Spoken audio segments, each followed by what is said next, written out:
Ford and Toyota dealerships serving the Cayman Islands. Coca-Cola, available across the Cayman Islands from Tortuga distributors. Accept no substitutes. Taste the feeling with Coca-Cola. Brand Source Home Gallery, inspiring luxury. West Bay Pharmacy, taking care of your health. And JN Money. From abroad to yard. Fast, affordable, convenient. Doctor's Hospital. Peace of mind is important when life happens. Doctor's Hospital, always there for you. Call 949-6066. This is For the Record with Ort Connor.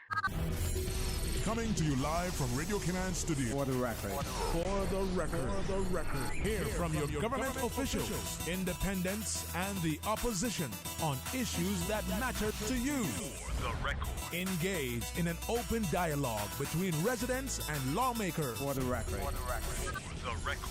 Informative, impartial, insightful. This is your talk show. 1-800-534-8255. Your calls, your input. This is For the Record. And now, your host, Ort Connor.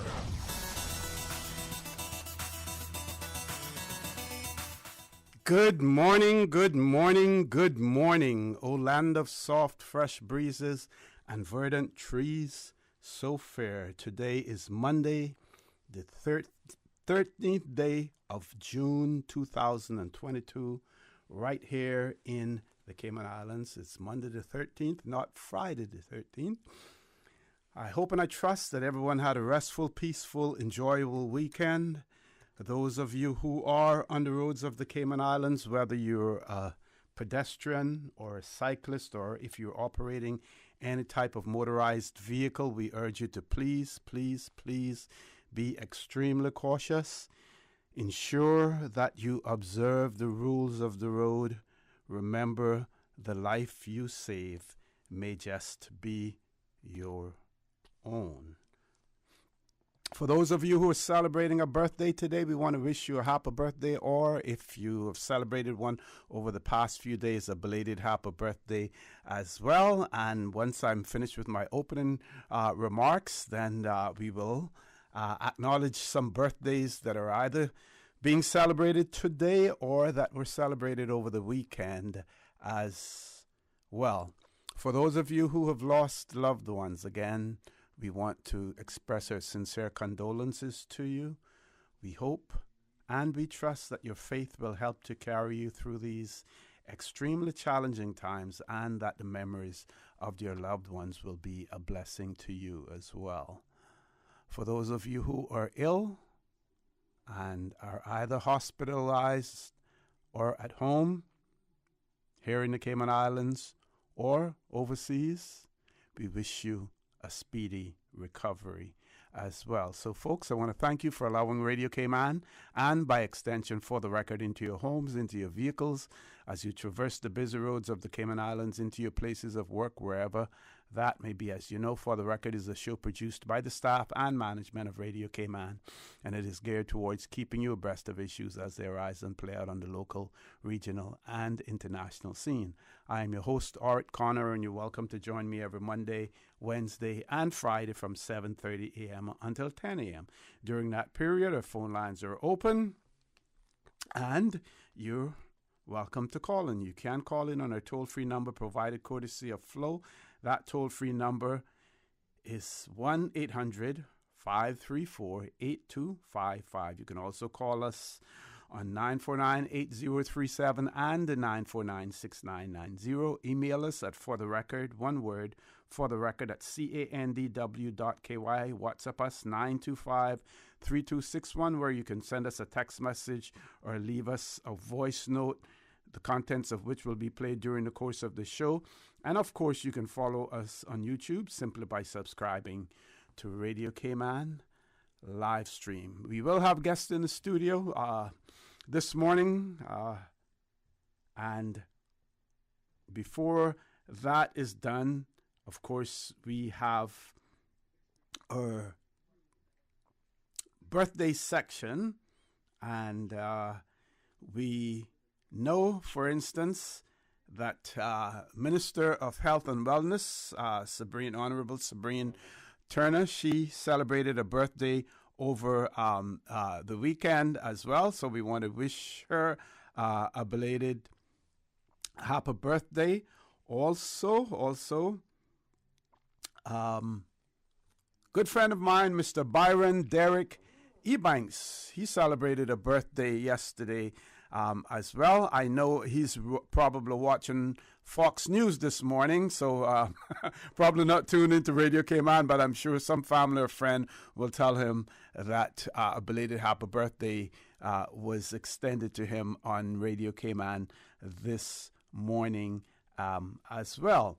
We also know that Miss Shari Welcome is celebrating a birthday today, and also Miss Lana Ebanks celebrating a birthday, as well. So which one is coming from Jewel?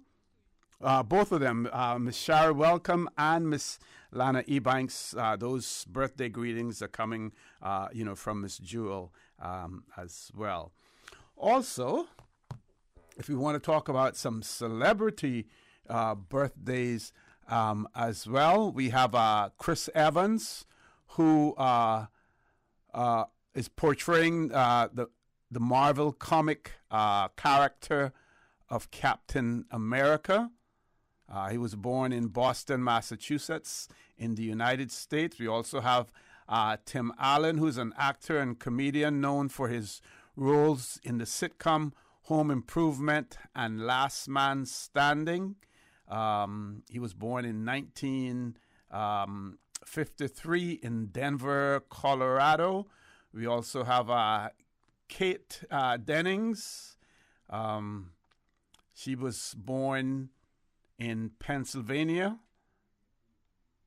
Others, Aaron Taylor Johnson, birthplace in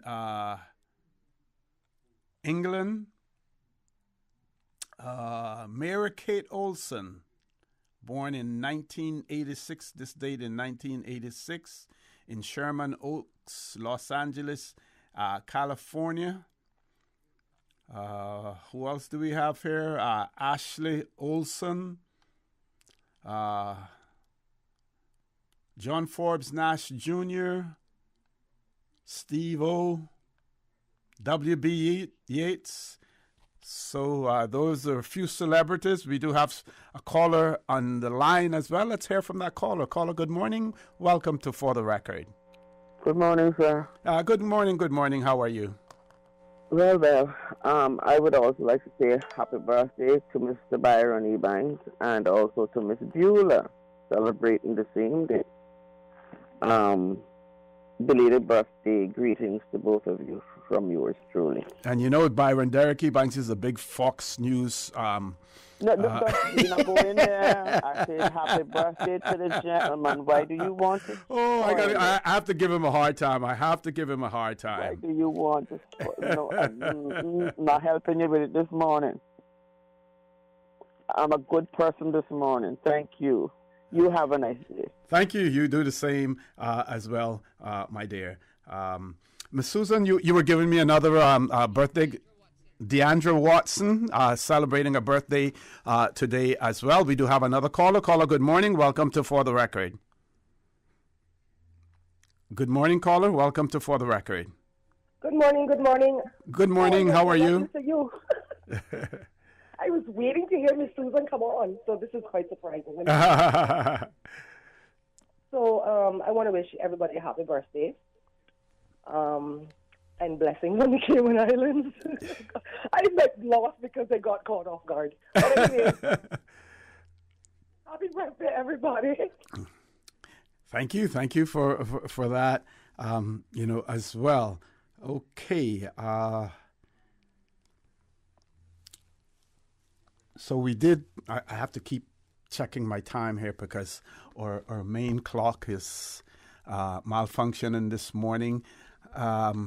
We still have about 5 minutes before we go to our break. Oh, here's another celebrity who celebrated a birthday today. Any of you who ever watched Hollywood Squares, the late Paul Lynde, Lynde. He was born in Mount Vernon, Ohio, in the United States. He passed away in 1982. He was an American comedian, actor, and game show panelist and voice artist. He was much loved and admired by his peers and often featured in lists such as the most liked television star as well. So Paul Lind, Jessica Barnes, her birthday is today as well. Who else do we have here that maybe Luke James, born in New Orleans, as well. Kingsley Coman, birthday today. Basil Rathborne, celebrating a birthday today.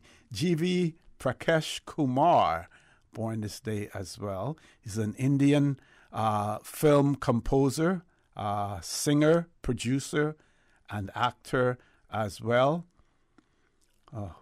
Other notable ones, do we have anyone else here? Okay. We have other callers, Miss Susan? Oh, let's grab the callers. Those are the ones that we want. Caller, good morning. Welcome to For the Record. Good morning, Mr. O.C., and I'm going to wish somebody that has a birthday, or two people. Go right ahead. Tomorrow, because you're not on, and I know I get bashing for it, because a lot of people hate the person. I don't know why, because some of them don't even know him, don't hear of him. But to me, he's a beautiful person, and if they bash me, they better do it behind my back, because I got straight back. And I'd like to wish a happy birthday to Donald Trump. He's 75 tomorrow. And a happy birthday to Brennan Hyde, my nephew. He's 20 tomorrow. Thank you. Thank you very much for that. Next caller, good morning. Welcome to For the Record. Hello, good morning. Good morning. Good morning. Good morning, caller. Go right ahead. Yes, can you hear me now? Yes, I can. Okay. Well, see, my strife right now this morning is with CUC. We all know that, crises are everywhere around the world with pricing and everything. I just wonder, when will a government or an elected member will take CUC on? Because I cannot project that, okay, I go charge my customer card for things that I believe he going to get next month. They're telling me that whenever they charging me, they charge based on an average from month to month. They're not charging me what I consume. My house is literally, it's central AC. When I used to cut the AC off OC, the bill used to be ridiculous. And years ago, a little bit after one lady told me, try leaving it on. I say, miss, if I can't afford to pay the bill, when I cut it off in the morning and cut it on in the evening when I get home, how in God's name am I going to afford to pay if I leave it on? And I tried it, and lo and behold, it kind of worked. The bill slowly but surely decreased. It was like $1,200, little after I-1. And it's a 4-bedroom house, OC. 4-bedroom house. Mm-hmm. Kids going to school, we going to work. And the house is literally locked up from a little bit after 8 right back until maybe sometime until after 6 minutes to 7 because of traffic-wise. Okay. And there's no way you could tell me from I last one I pay a bill for $425. I realize each month it keeps increasing, and there's no difference. You understand? There's no difference with whom. The time sometimes be all up to 8 minutes to 9 and stuff in the night. And there's no way in God's name you can tell me that no government out there, no government members cannot be bold and say enough is a CUC. I can't understand that, OC. Okay, caller, thank you. Thank you very much for that. I want to remind our listeners that the birthday shout-out this morning on every Monday, Wednesday, and Friday from 7:30 to 7:45 is proudly brought to you by life insurance agents Michael Webster and Randy Lawson from Cayman Insurance Center. And what do they remind you and what do they tell you? Don't take chances with your family's future. With that, folks, we're going to take a commercial break. Please stay tuned. For the record, we'll be back shortly. The Cayman Islands boasts of a long, colorful, and rich history. In tribute to our roots, Radio Cayman, the voice of the Cayman Islands, is pleased to bring you the Historical Vignette Series, brought to you by Rotary Central. For more than 110 years, Rotary members have used their passion, energy, and intelligence to take action on sustainable projects. The Cayman Islands, he hath founded it upon the seas. Following a launchpad decade during the 1950s, the 60s saw several major developments as well. In 1961, the local branch of the Red Cross was established. In 1962, following Jamaica's independence from Great Britain, the Cayman Islands decided to remain a crown colony, governed by an administrator who reported directly to Westminster. The Mosquito Research Control Unit began operating in 1965, as well as the formation of the Chamber of Commerce, the publishing of the Caymanian Weekly, the precursor for the Caymanian Compass, and the Rotary Club of Grand Cayman was chartered. In 1966, landmark legislation was introduced to encourage the banking industry. In 1968, Cayman Airways began flying, and in 1969, the Cayman Drama Society was formed. Since 1993, Rotary Central has worked diligently each year to provide quality bus shelters to our community. A traveling convenience to our school children, the elderly, young people going to work, guest workers, and visitors using the public bus. We, Rotary Central, help you, our advertisers, make it happen. Your marketing dollar travels a far way. Positioning your message, your product, your services, your presence in over 83 bus shelters. Every dollar you spend, every advert you place helps to build another bus shelter, providing modest comfort for Cayman travelers. Reserve space now on the only billboard medium in the Cayman Islands. Email rotaryshelters@gmail.com. rotaryshelters@gmail.com. The Bus Shelters, a partner in community convenience. Another inspiration program by Rotary Central Cayman Islands. Radio Cayman's Historical Vignettes was brought to you by Rotary Central. For more than 110 years, Rotary members have used their passion, energy, and intelligence to take action on sustainable projects. We think it's time you crossed over to a new vehicle. And with the Toyota Corolla Cross, now at Vant Motors, you have plenty of reasons to make the switch. The crossover body and hybrid engine is a sleek design in a sturdy structure with a spacious interior that opens to extensive cargo space. Stuck in traffic? The high-performance self-charging hybrid system automatically switches between gas and electric vehicle mode, helping you lower both fuel costs and carbon emissions. The Corolla Cross has full LED lighting inside and out, an integrated display audio system with energy monitor, and a dual-zone climate control system to ensure comfort for all. Test drive the new Toyota Corolla Cross Hybrid today at Vant Motors, Walkers Road. What's that?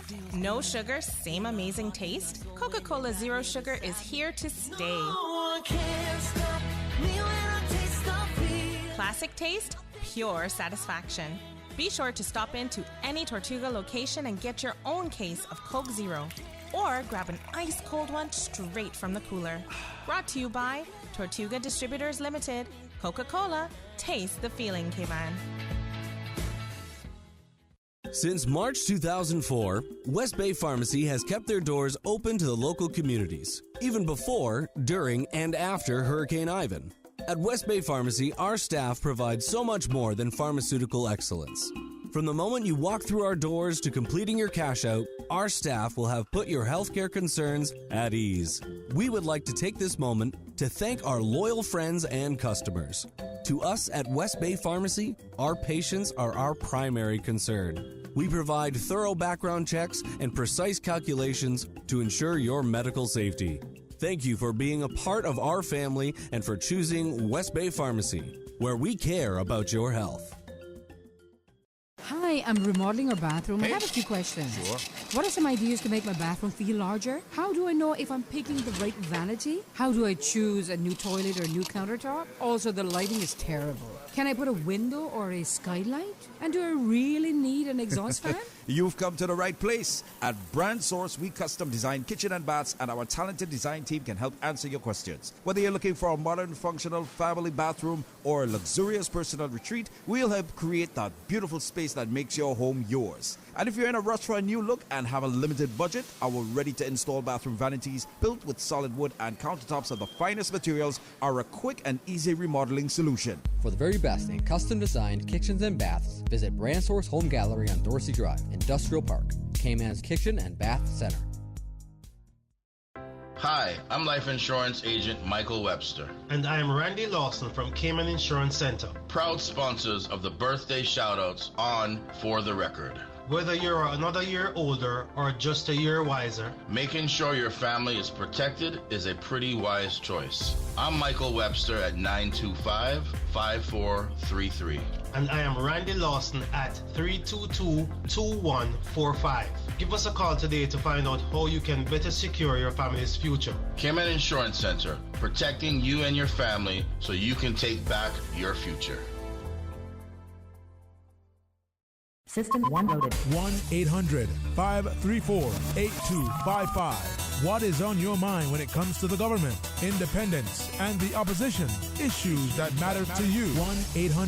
1-800-534-8255. Waiting to hear from you. For the Record. This is For the Record with Ort Connor. Good morning and welcome back to For the Record. As you know, we're into the month of June, and on the 1st of June, the official hurricane season started as well. And of course, we've had, some systems developed early in 1964, 1965, I think it was.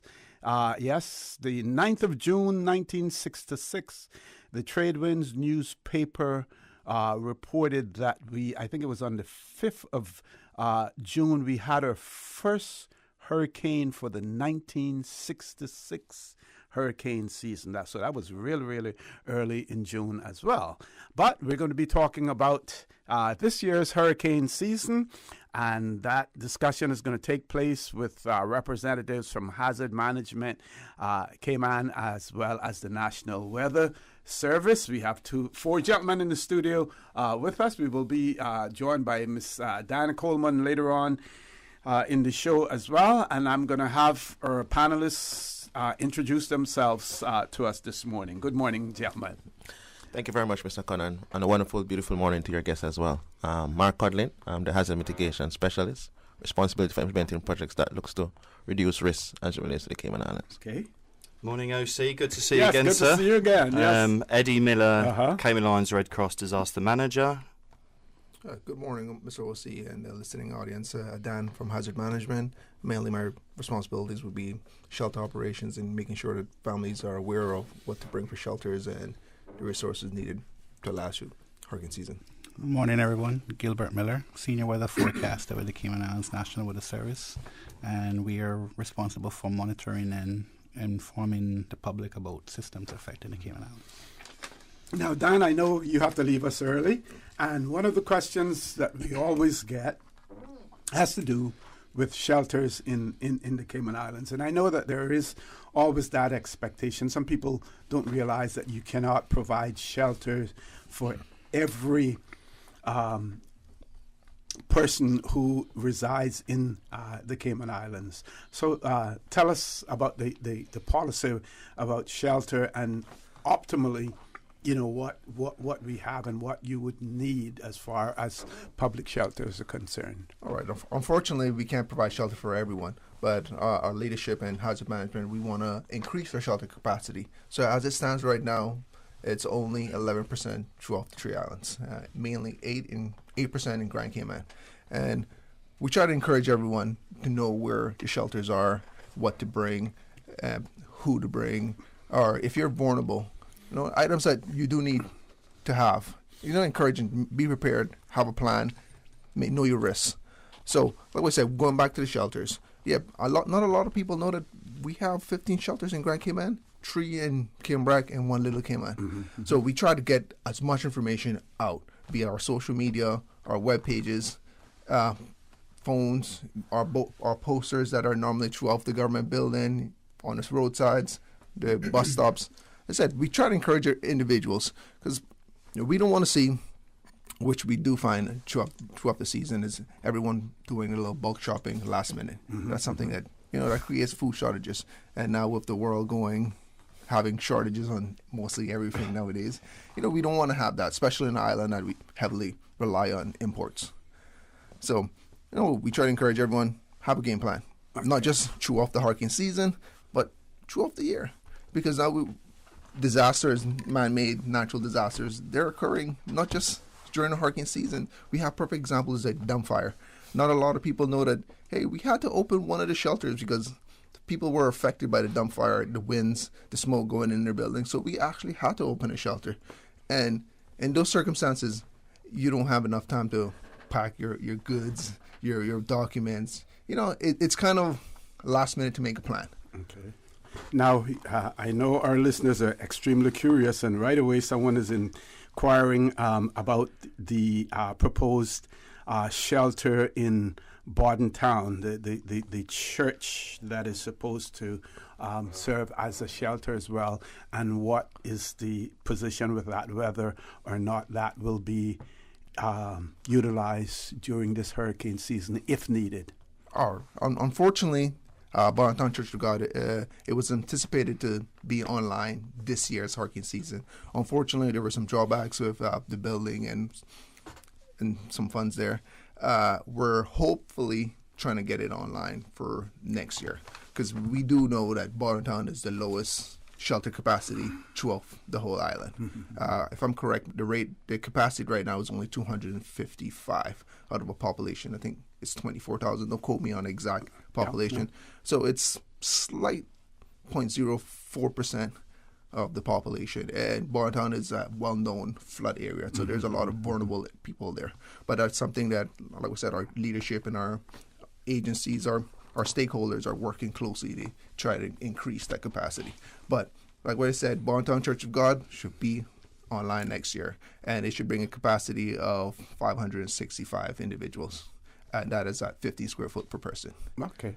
Eddie, anything you want to add to that? And any observations as far as, COVID is still around, and later on, when we return from our 8 o'clock news, we'll get into more detail in terms of some of the protocols that still will need to be observed and everything. But we have about 3 minutes left before we go to the news. I want to get I'll be quick. Just following on from Dan, for those that don't know, the Cayman Islands Red Cross is the first shelter to open upon emergency activation in the Cayman Islands, and last year we were open 4 times. He touched on the thing of we are in hurricane season, and people think that's the only time that you should go to a shelter, but as we know, things have happened. We've had an earthquake, pandemic, dump fires, etc. So last year, testament to that, when we had the dump fire, the police had to evacuate residents at the lakeside complex on Esterly Tibbets. We had about 16 shelterees come to our shelter because these people didn't have anywhere to go. They didn't have residents, they didn't know friends and things like that. So just proves the fact there that, an emergency shelter is exactly what it is. It's a last resort. It's not a hotel. People come, you get your 3 meals a day. It really is a last resort place to go. And as Adan was saying again, there's only enough capacity space for 8%. Our shelter in particular is a capacity of 96, so that quickly gets eaten up by the amounts.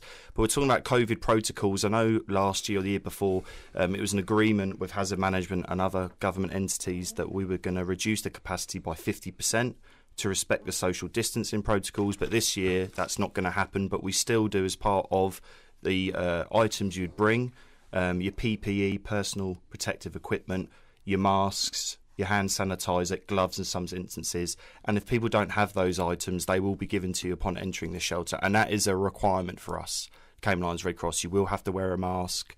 I know people don't want to wear them right now. There's a lot of things changing worldwide, but we are still adhering to that in our shelter. We want to respect everyone's personal hygiene and space. Okay, excellent. Now, we haven't yet spoken about the weather itself, and we know that early in the year we get the forecast in terms of what the hurricane season is going to be like. And of course, when we return, we'll then talk with Mr. Gilbert Miller, who's a senior weather forecaster at the National Weather Center. Sorry, I almost had a senior moment there. National Weather Center in the Cayman Islands. So, folks, please stay tuned. Don't change that dial. We're talking about hurricane season. There are lots of important points that will be given to you this morning, and you want to ensure that you hear those, as well as the other resources that are available to you to get information about hurricane season and being prepared as well. So please stay tuned for the record. We'll be back immediately after the 8 o'clock news. Thank you, Mr. Connor. And studio time by Foster's is 8 o'clock. It's time to start preparing for this year's hurricane season, and Foster's has the essentials you need to weather a storm. Stock up on canned goods, non-perishable foods, water, health and first aid items, pet supplies, flashlights, and other hurricane kit essentials. Start preparing now using our online hurricane guide and emergency checklist. Just head to fosters.ky for more info. You can also follow us at Foster's Cayman on Facebook and Instagram for helpful tips throughout the season. Foster's, better because we care. The voice of the Cayman Islands. 89.9 FM in Grand Cayman and 93.9 FM in Cayman Brac and Little Cayman. Silver wings shining in the sunlight.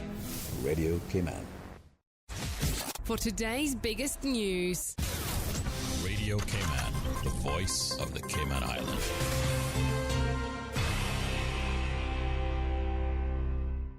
With your latest news, I'm Carsley Fuller. Civil servants are getting a cost of living pay increase and a 3-month honorarium. Mr. Speaker, we know that our civil service has worked tirelessly to see this country through each challenge. So, Mr. Speaker, I am proud again to say that we have been working closely with the Honourable Deputy Governor to see what relief can be provided to civil servants. Premier the Honourable Wayne Panton made the announcement in Parliament on Friday that by the end of this year, the civil service will see a 4.5% pay increase comprising of 2% COLAs, remaining pay progression, and 3 months of honorariums of $150 for the employees on grades E and below to help the civil service employees fend off higher utility costs over the summer. The pay increases are being funded from Human Resources savings within the existing budget. Following the announcement, the Deputy Governor thanked the PAC government for its support and approval of the salary increases. Mr. Speaker, in challenging times, leaders are required to make difficult decisions. Decisions that may not be popular with everyone, but are the right decision and at the right time. Mr. Speaker, that is exactly what the government has done today in awarding the salary increases. The Honourable Franz Manderson says these awards demonstrate, quote, to hardworking civil servants that their leaders, both elected and non-elected, care about them and their families. He says the salary increases put extra money in the hands of civil servants who need it most when they need it and deliver on a promise to increase the salary for staff below grade D.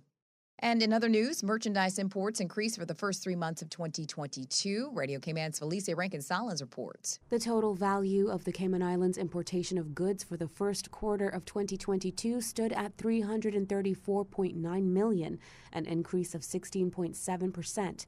This growth resulted from the rise in both non-petroleum and petroleum-related imports. Non-petroleum imports amounted to $293.2 million, an increase of 11.5%.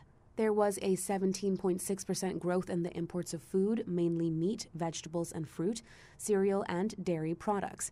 Imports of manufactured goods classified chiefly by material were 19.5% higher and reflected items such as cement, iron, steel and cork and wood manufactures. Machinery and transport equipment grew by 9.1% due to the increased importation of road vehicles, general industrial machinery and equipment, and telecommunications equipment. Chemicals and related products imports increased by 3.8% as a result of the growth in medicinal and pharmaceutical products, as well as chemical materials and products not elsewhere specified for the first 3 months of the year. The 30.7% growth in the imports of beverages was due to larger purchases of non-alcoholic beverages such as water and alcoholic beverages such as beer, wines, vodka, and whiskey. In contrast, there was a marginal reduction in imports of crude materials for the first quarter of 2022. Petroleum and petroleum-related imports recorded a considerable increase of 73.0%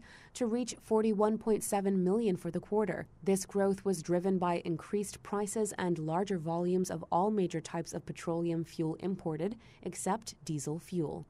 For Radio Cayman News, I'm Felicia Rankin-Solins.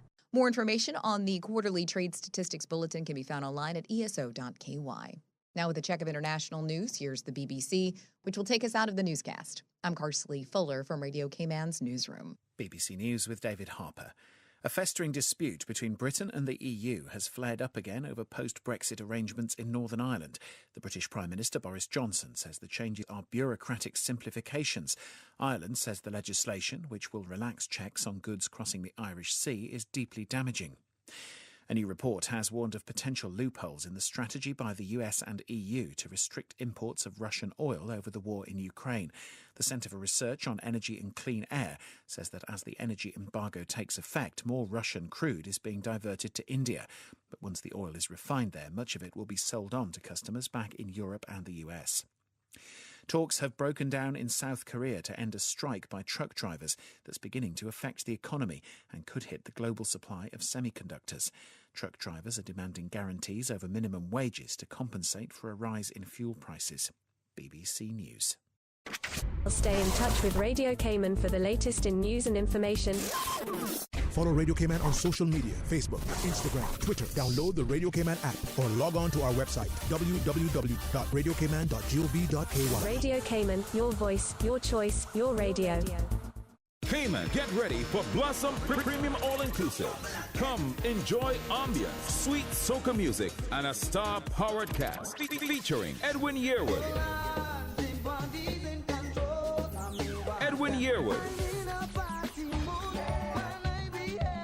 Vashti, Red Plastic Bag,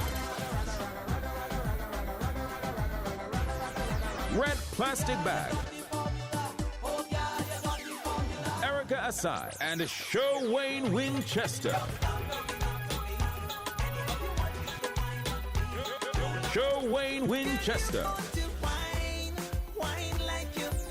Thursday, 30th June at the National Gallery. Party time 7 p.m. to midnight. Dress code light cocktail attire. Blossom Premium All-Inclusive for KMS Carnival, a production of Calabra and SW Limited. Healthcare Pharmacy, caring about your health for the past 25 years. Radio Cayman's premier health show. Alzheimer's and dementia, are they the same disorder? Yeah, I think that's a very important question. For the Health of It with Tara Bush. Is heard on Saturdays at 9:30 a.m. and on Wednesdays at 7 p.m. Brought to you by Healthcare Pharmacy in Grand Harbor, where they care about your health. Transfer and refill your prescription online. Visit healthcarepharmacy.ky or call 947-8900. Healthcare Pharmacy, now with a new and second location in Governor's Square. The new Healthcare Pharmacy in Governor's Square is open Monday to Friday, 9 a.m. to 6 p.m. and Saturday, 9 a.m. to 2 p.m. Healthcare Pharmacy, where they care about your health. The 8:12 a.m. weather report, brought to you by CG Britcade, where people come first. Head east on Cove Road. Sharp left on Church Street. Sharper left. No, your other left. Did I say left? Nope, you missed it. Okay, I'm lost.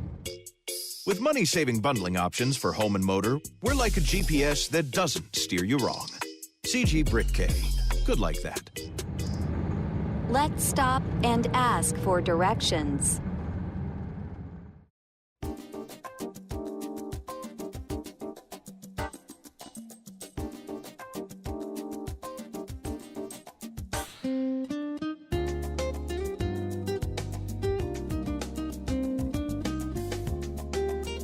Good morning. Let's take a look at the latest weather report. Current temperature is 82 degrees. Relative humidity is 76%. The barometric pressure is 29.98 inches and rising. The wind is out of the southeast at 10 knots. Overnight low temperature was 79 degrees. Synopsis indicate moderate east to southeast winds and moderate seas are expected to continue across the Cayman area over the next 24 hours. in association with a ridge north of the Caribbean. Cloudiness and possible showers are likely during the morning, associated with a tropical wave east of the Cayman area. Satellite images show scattered clouds in and around the Cayman area moving towards the northwest. Now the forecast for today calling for cloudy to partly cloudy skies with a 30% chance of showers, and temperatures will be in the upper 80s. Winds will be east to southeast at 10 to 15 knots, and seas will be moderate with wave heights of 3 to 5 feet. Pretty much the same for tonight, partly cloudy skies with a 20% chance of showers, and temperatures falling to the upper 70s tonight. Winds will be east to southeast at 10 to 15 knots, and seas will be moderate with wave heights of 3 to 5 feet. We're presently at a high tide, and the next low tide will be this afternoon at 2:39, and a high tide again tonight at 9:40. The sun will set this evening at 3 minutes after 7 and will rise tomorrow morning at 5:48. And the outlook is calling for showers with possible thunder along with moderate east-southeast winds with higher gusts as a tropical wave passes and a low-pressure system to develop over the Western Caribbean from Thursday morning. That's the very latest on your weather report. The 8:12 a.m. weather report brought to you by CG Brit K, where people come first. Good morning, everyone. Hello? Hello? Oh, sorry, I was on mute. Okay, I see we have just about everyone, and of course Tom drops off, as per usual. Let's just wait a minute here. He always comes right back, and we're almost ready, and... oh, whoever's dog that is, please go on mute. Why won't it let me share my screen? Okay, looks like we're ready to start. We're like a video conference with no technical issues. CG Brit K. Good like that. The traffic report is brought to you by Subway. Planning a meeting, event, or office celebration? Visit subway.ky to place your catering order today.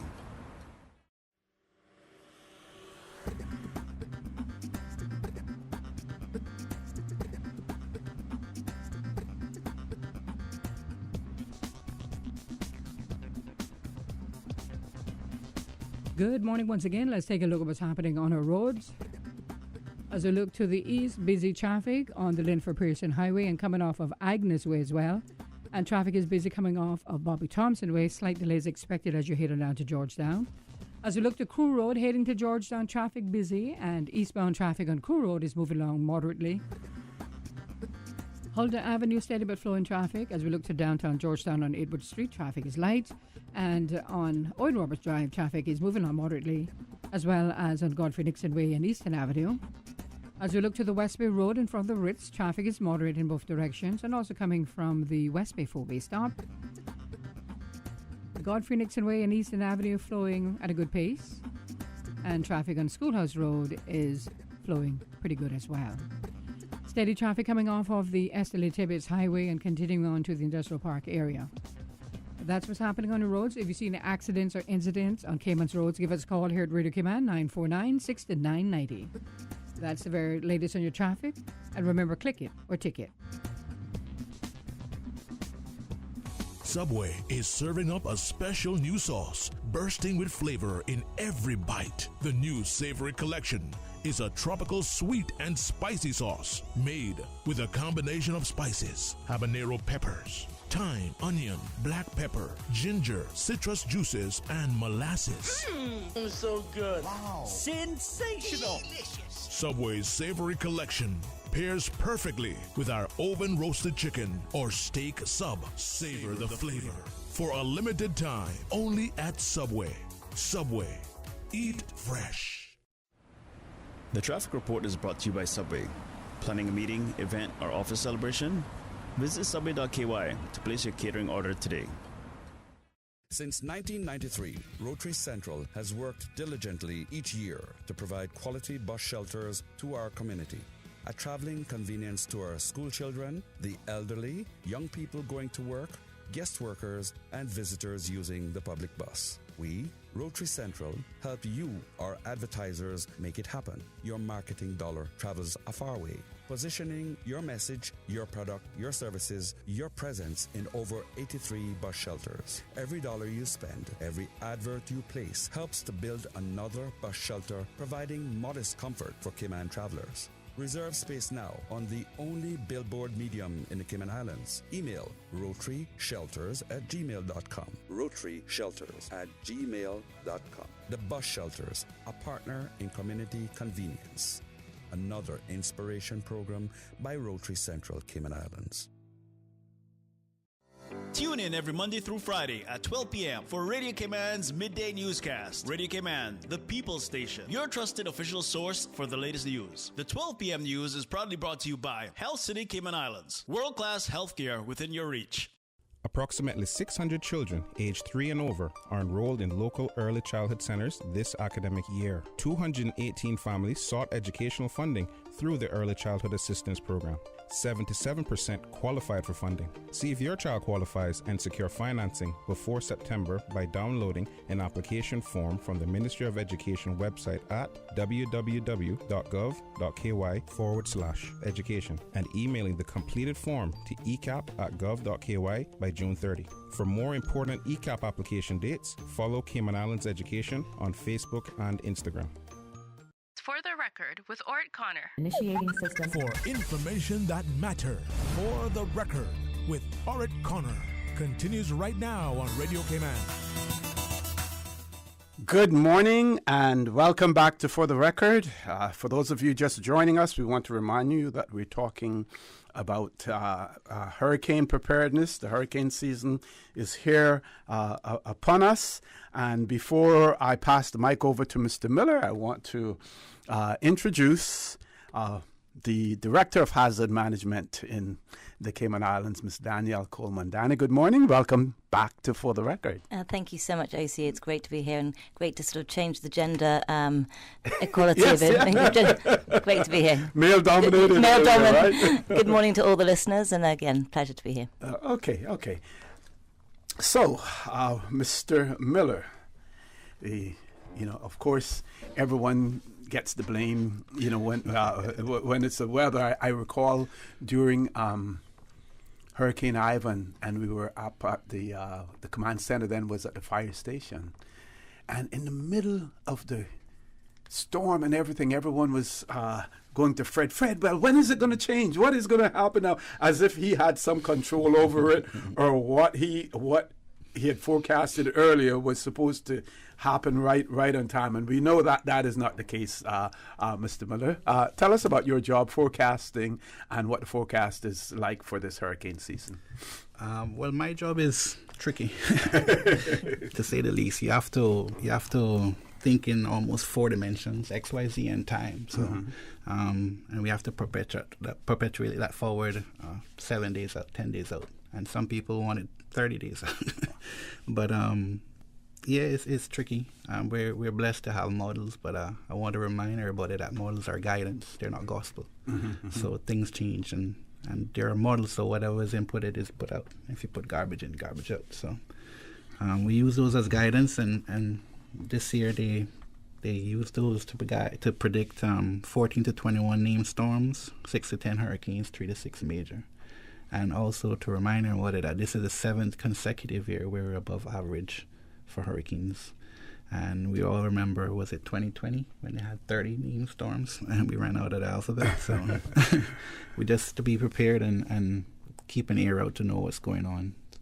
Not only in the Caribbean, because, Sahara dust, for example, affects all of us, and it has an implication on development of systems and tropical waves and storms.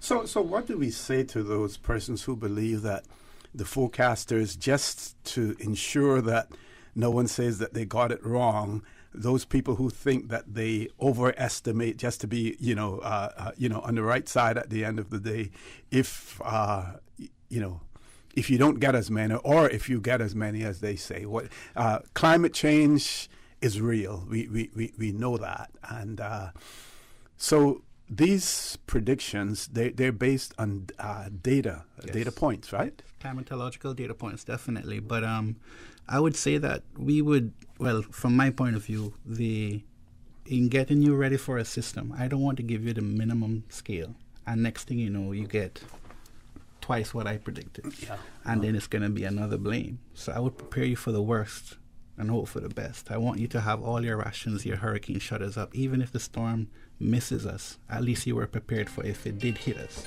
and we can prepare you that way and in that mindset. Now I know it's a dangerous game, because if we keep getting it wrong, or if we keep preparing you for something and it doesn't bear out, people are not going to take you seriously. Precisely, yeah. So, I mean, we know, but at the same time, we want you to be ready for the worst. Okay.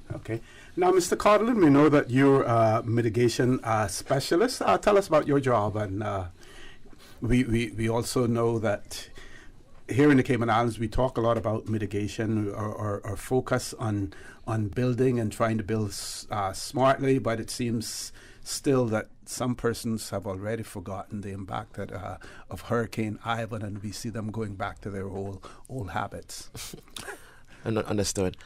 Just to highlight, our colleague just mentioned from the weather, some of those models that he mentioned, the information that we utilize, especially the amount of rainfall and so forth, we're able to model it within our systems, utilizing a big part of the hazard management role, especially in my portfolio, is looking at GIS mapping, that's Geographic Information System. So we'll take that information and look at in terms of land use. So we work close with, for instance, Department of Environment. So we look at probably a 10-year land use. What has been the land use 10 years ago versus now? We should have seen significant in terms of land cover removal. And that allows us to analyze and run models to see what could be the potential flooded areas. And of course, there's been work with a series of stakeholders within government as well, looking at setbacks, looking at how we can build better. 'Cause I think the idea is to increase our level of resilience, and the impacts of climate change is real. And we know that. And we'll have seen even Tropical Storm Grace. There was damages, both wind and as well as inundation. Yes. I think one of the key things is ensuring we increase the resilience, especially our infrastructure, looking at roads in particular. So NRA, we work close with NRA as well, ensuring that those structures are built in a manner that, in terms of drainage, and that's very critical. Because again, we a lot of surfaces, we have our hard surfaces, so the water does not necessarily get to absorb. So what you're seeing is essentially the air will be inundated. So it's important for us to look at what we consider to be called green infrastructures. In layman terms, essentially having infrastructures we are able to allow water to be absorbed. So you'll see a lot of companies I've seen implementing such technology, especially in their parking lots, to have like grass, so the water able to be soaked in per se. So these type of strategies are very important. So working closely with our stakeholders, both public and private. And of course, our Department of Planning is one of the key stakeholders in this, ensuring that building codes are not necessarily implemented, but ensure that they're enforced. And I think that's one of the critical things we're looking at. Okay. Danny, you want to jump into the conversation? Yeah, I'd love to. Just again, Mark is creating some really cool stuff in hazard management. We're really lucky. He is sort of the ringleader on this. And it was his birthday on Saturday, so happy birthday, Mark. Okay, we could have included him in the birthday shout-out this morning, huh? But yeah, again, some really cool stuff coming out. We talked about data. Data is the new oil, as we always say in hazard management. And you can create some really cool stuff when you've got the resources. And we've been very lucky, through private and public funds, to actually be able to get some of this incredible technology that we're working with. And again, a lot of it is partnerships, working with planning, environment, various different stakeholders to make sure that we can create the best sort of resources, and of course our friends from weather. I love what Gilbert was saying earlier on, saying we're talking about the 7 years on a stretch of being above average, but I really do think this is the new normal as opposed to above average nowadays. It's, as you mentioned, climate change, it's huge. We really need to be very, very cognizant of that, both from our development standpoint, but also how we, our own homelines, our own responsibility to make sure that we are being as green as possible, be it recycling, be it not using single-use plastics, single-use plastics, and so forth, and just making sure that we're doing our bit to mitigate against the effects and impacts of climate change. Cayman's such a small, low-lying place that we are going to be feeling the detrimental impacts of that, albeit that we're not, massive, obviously proportionally we're a very, very small part to play in it, but at the same time we need to do our bit. Okay, I got to keep checking. Okay, we still have about 6 minutes before we go to our commercial break as well. Eddie, anything you want to Yeah, to the conversation? Just we're talking about shelters earlier and the importance of some items to bring to the shelters. But I think, again, I know we keep hammering it home. Make sure that you're getting your preparedness items on time. As we know, there's a shortage around the world for everything right now. You see it in the papers hourly.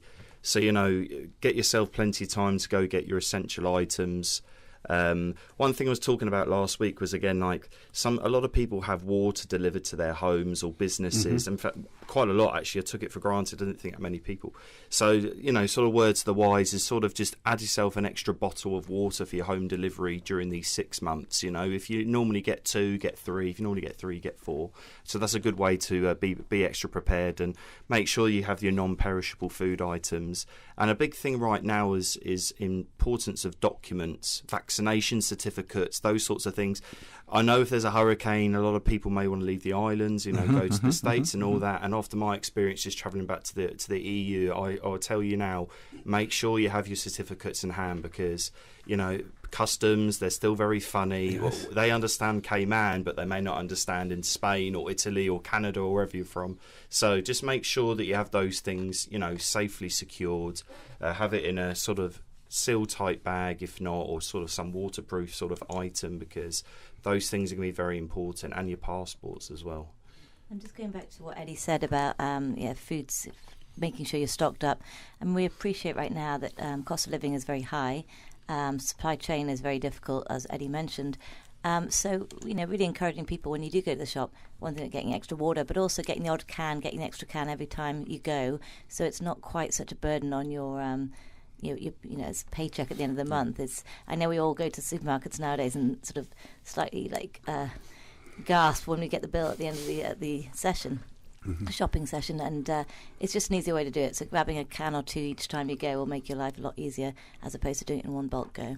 Okay. Now, I've seen things on social media, and Mr. Tibbetts isn't here, but Mr. Miller is here. The situation with our Doppler radar, we see there's, again, people probably say, OC only reads the Jamaica Gleaner. But on the 7th of June, the Jamaica Gleaner reported that their Doppler weather radar was down to mechanical defect, and their repair is going to take several months for it. So they've put it out in the public domain that it is not going to be ready. And it says it will take 6 months to repair the newly acquired Doppler weather radar, which is now down due to mechanical defects. Jamaicans have expressed concern that the country will be without the radar for the Atlantic hurricane season, which commenced on the 1st of June. Authorities were hoping to commission the radar into full operation in time for the season, but with the defect issue, this will not be possible. Now, what I was unable to determine from this whether or not this was one of those EU-sponsored radar stations as well, because they talk about the parts for it and the issues that they were having, the parts coming from the U.S. And I believe that our radar here was configured in Germany, and we may have to get parts from Germany. But is anyone in a position, let's put it this way, in the absence of the Doppler radar working here in the Cayman Islands, how do we go about assuring our populace that they will be getting accurate and reliable information as far as weather is concerned? So what we'll do, take the commercial break, give you an opportunity to think about that, and when we return, we will talk to our listeners and our viewers about weather forecasting in the Cayman Islands. Folks, please stay tuned. For the record, we'll be back shortly. We think it's time you crossed over to a new vehicle. And with the Toyota Corolla Cross, now Advanced Motors, you have plenty of reasons to make the switch. The crossover body and hybrid engine is a sleek design in a sturdy structure with a spacious interior that opens to extensive cargo space. Stuck in traffic? The high-performance self-charging hybrid system automatically switches between gas and electric vehicle mode, helping you lower both fuel costs and carbon emissions. The Corolla Cross has full LED lighting inside and out, an integrated display audio system with energy monitor, and a dual-zone climate control system to ensure comfort for all. Test drive the new Toyota Corolla Cross Hybrid today at Vant Motors, Walkers Road.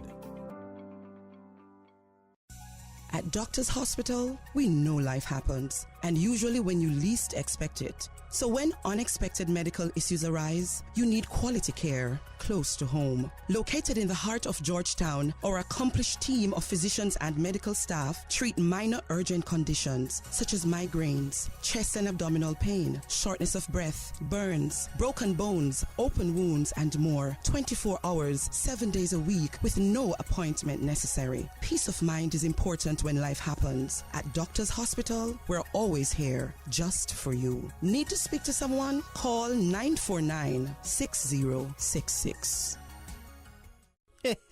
You know the easiest way to get free food? No, not go steal your neighbor's mango, but plant a tree. Yeah, for real. More trees, more food, less grocery bills. To celebrate Her Majesty Queen Platinum Jubilee, come plant a tree for the Jubilee. Yeah, we need you. Yes, you. Make sure you leave your green mark on the Cayman Islands.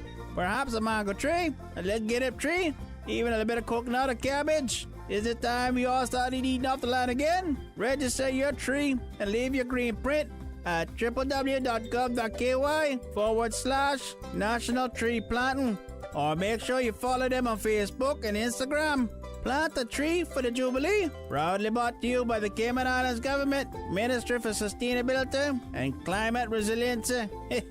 Let's green Cayman now. System 1 loaded. 1-800-534-8255. What is on your mind when it comes to the government, independence, and the opposition? Issues that matter to you. 1-800-534-8255. Waiting to hear from you. For the Record. This is For the Record with Ort Connor. Good morning and welcome back to For the Record. It is my pleasure to have in the studio with me this morning, Mr. Mark Codlin, who's a hazard management mitigation specialist. We also have Mr. Ada Miller from the Red Cross. The star of the show, Ms. Danielle Coleman, Director of Hazard Management Cayman. And from the National Weather Service, Mr. Gilbert Miller, who is a senior weather forecaster. And we're going to talk about the reliability of our weather forecasting in the Cayman Islands. We always encourage persons whenever there is a hurricane, any sort of weather system, that you really should listen to your local weather station, because we know people go on various other platforms to find out about weather conditions and sometimes may get confused as well. And I must say, you know, we have to beat our own drum here in the Cayman Islands. We have been very good in terms of our forecasting and everything. How are we able to accomplish that, Mr. Miller? Constant training. A lot of our forecasting staff has been forecasting for 10 to 15 plus years. Okay. So we have built up experience. And you were talking about the radar earlier and how we're going to utilize or how we're going to get the information during hurricane season. And all of us have been trained on satellite interpretation numerous times and how to pull data from that in terms of heavy areas of precipitation, movement of systems and different things that we look for. The radar, where it stands out about everything else is pinpointing features and giving you a specific rainfall rate or area of disturbance that you can say, okay, in this specific area they're getting 2 inches per hour kind of situation. But I can look at a radar or a satellite image and look at a visible and IR satellite image and say, okay, well, in this area they're getting heavy precipitation. I can't tell you specifically how much it is, but I can tell you that it's heavy.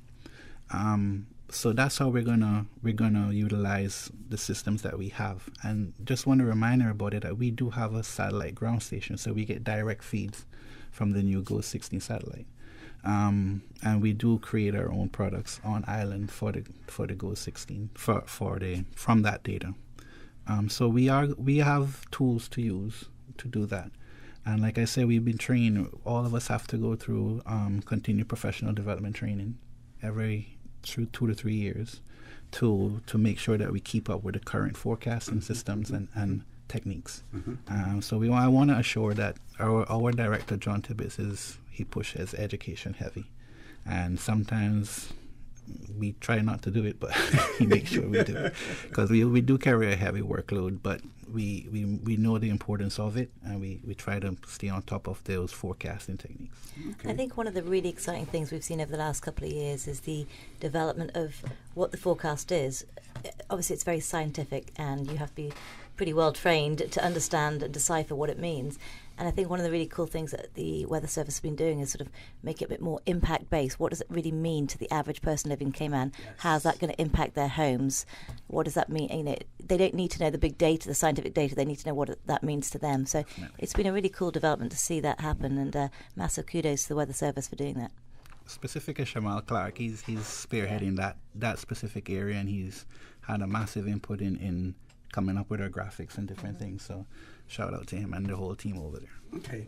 Now, I know also that you have a very close liaison with the U.S. National Weather Service, NOAA, and everything. Can you talk about that and how you can liaise with them, use them as a backup or whatever, and if there are any other organizations that you interact with as well? We do, specifically with National Hurricane Center, we do a 2-week training. So forecaster from here goes to the actual National Hurricane Center and sit with a forecaster specialist or hurricane specialist over there and figure out their techniques and their data and what they use to compose that. And that builds the personal relationship, so we can actually pick up the phone and call them, and they have a discussion before we make any decisions on tropical storm warnings, impacts, or whatever, before we even say it out to the hazard management to say that it's going to be a warning. We've already spoken with the National Hurricane Center.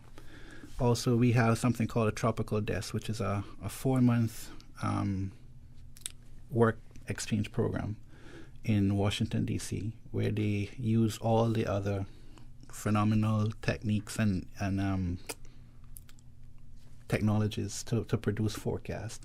And we do that specifically for the tropics region, and we call that the tropical desk. Okay. And we're people from all over the Caribbean, from Central America, come on this 4-month exchange, and we learn all the techniques from the specialists up there also. Excellent, excellent. Danny, for the benefit of our audience, can we talk about the structure that we have in the Cayman Islands as far as hazard management and disaster preparedness is concerned, so that people know exactly who's in charge, who does what? Yeah, of course. Thanks, AC. So once we obviously the day-to-day running of any hazard and preparedness planning, mitigation and responses from hazard management, and we have 9 staff right now. But once we activate the NEAC, the National Emergency Operations Centre, we have 4 clusters. So we have the Human Concerns Cluster, Emergency Response, Support Services and Infrastructure. And that, again, is the operational, tactical level of how we respond to things. There's probably about 70 people in that, and each emergency support team that falls under that cluster would have a sort of satellite EOC as well. So there's a lot of people and a lot of specialised people involved in this whole process. Above that, we have the policy group, and again, that's sort of deputy commissioner that's run by the DG. It's so the chief officer level. And we also have the National Hazard Management Executive. Again, that's co-chaired by the Premier and the Governor. And that's sort of Commissioner of Police, sort of all the ministers and so forth. So it's AG and so forth. So there's representation from each specialty in each level so that we have that flow constantly going. Obviously, on the ground, if it's not a hurricane, it's more of a sort of a fire, large-scale fire, that we still activate NEAC for a variety of different reasons. You'd still have the tactical on the ground at the scene, so you have on scene at the fire, be it the waste or wherever else it might be. So we do respond in quite a different number of different hazards. I know in 2020, we were for fires, it was for earthquake, it was for hurricane season, whatever else. So it does come together quite well. And it has improved over the last 2 years because of the fact we've been activated so much and we've got so used to working together. And it really is a well-oiled machine now, and everyone sort of really understands their position. And we are doing a slight shake-up of the NEAC, just to do a bit more training and making sure that the people in the cluster leaders, that we call them, are getting more training and more sort of decision-making responsibilities, and that'll morph it again. But, we talk about that's the sort of national structure. We do also have a lot of work. We work with SEDEMA. We work very closely with our overseas territories. So, even last week when Bermuda got impacted by a tropical storm, we were working with them on that. We tend to do a lot of sharing best practices. We share a lot of ideas. We attend each other's exercises. Only a month ago, I was with all of them in Miami doing an overseas territory disaster management course. And then, of course, we've got the luxury of having the Ministry of Defence and the FCDO if by chance it really does get bad. So this week we've been working with JFHQ, which is Joint Force Headquarters from the Ministry of Defence, based in the UK, and they've been here with us for about a week. We're doing an exercise with them tomorrow, and it's just to make sure that they can feed in what happens when you've got no comms on the island and they're coming obviously obviously we have this year we have a smaller ship, but with resources on. But how do they feed in if they can't communicate with the island? How does it a smoothest transition? How do they come to the island? How do they help us?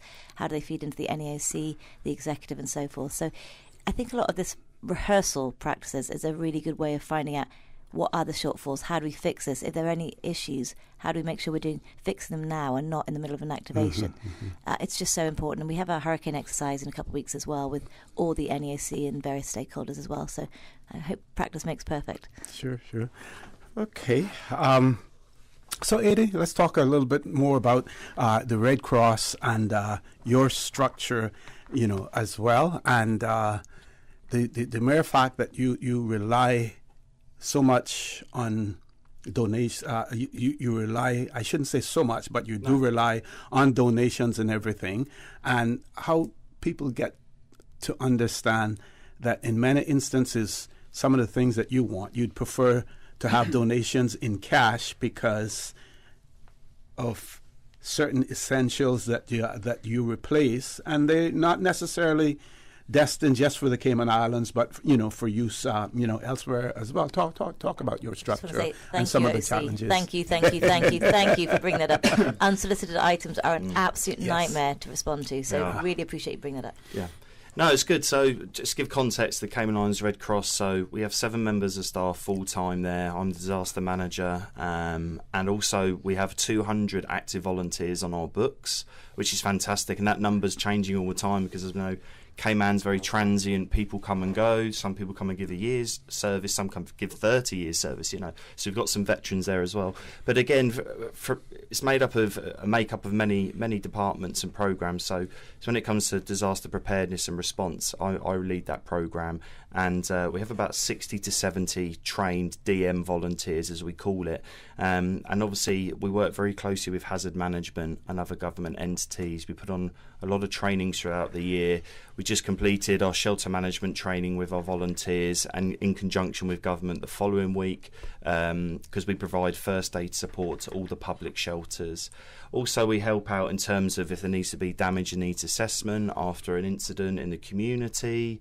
We train the CERT members, which is another topic all in itself. But as it comes to Red Cross, as we've seen the last few years, I think the moment a disaster happens, everyone wants to try and help out, which is very noble, but people don't sometimes realise the context of it, and they want to donate their shoes or they want to donate clothing and things like that, when in fact that's great in principle, but when it gets to the country that needs it, people forget that there's logistics involved. How's it going to get there? To charter a shipping container right now costs 3 times more than what it did last year. So, I think people think we can just fill a plane and fly in wherever we can. They may not have an airfield. They may not have a runway. Right. So it's fantastic that the thought process is there, but sometimes we have to delicately remind people that, the cash awareness, cash assistance program, as they call it.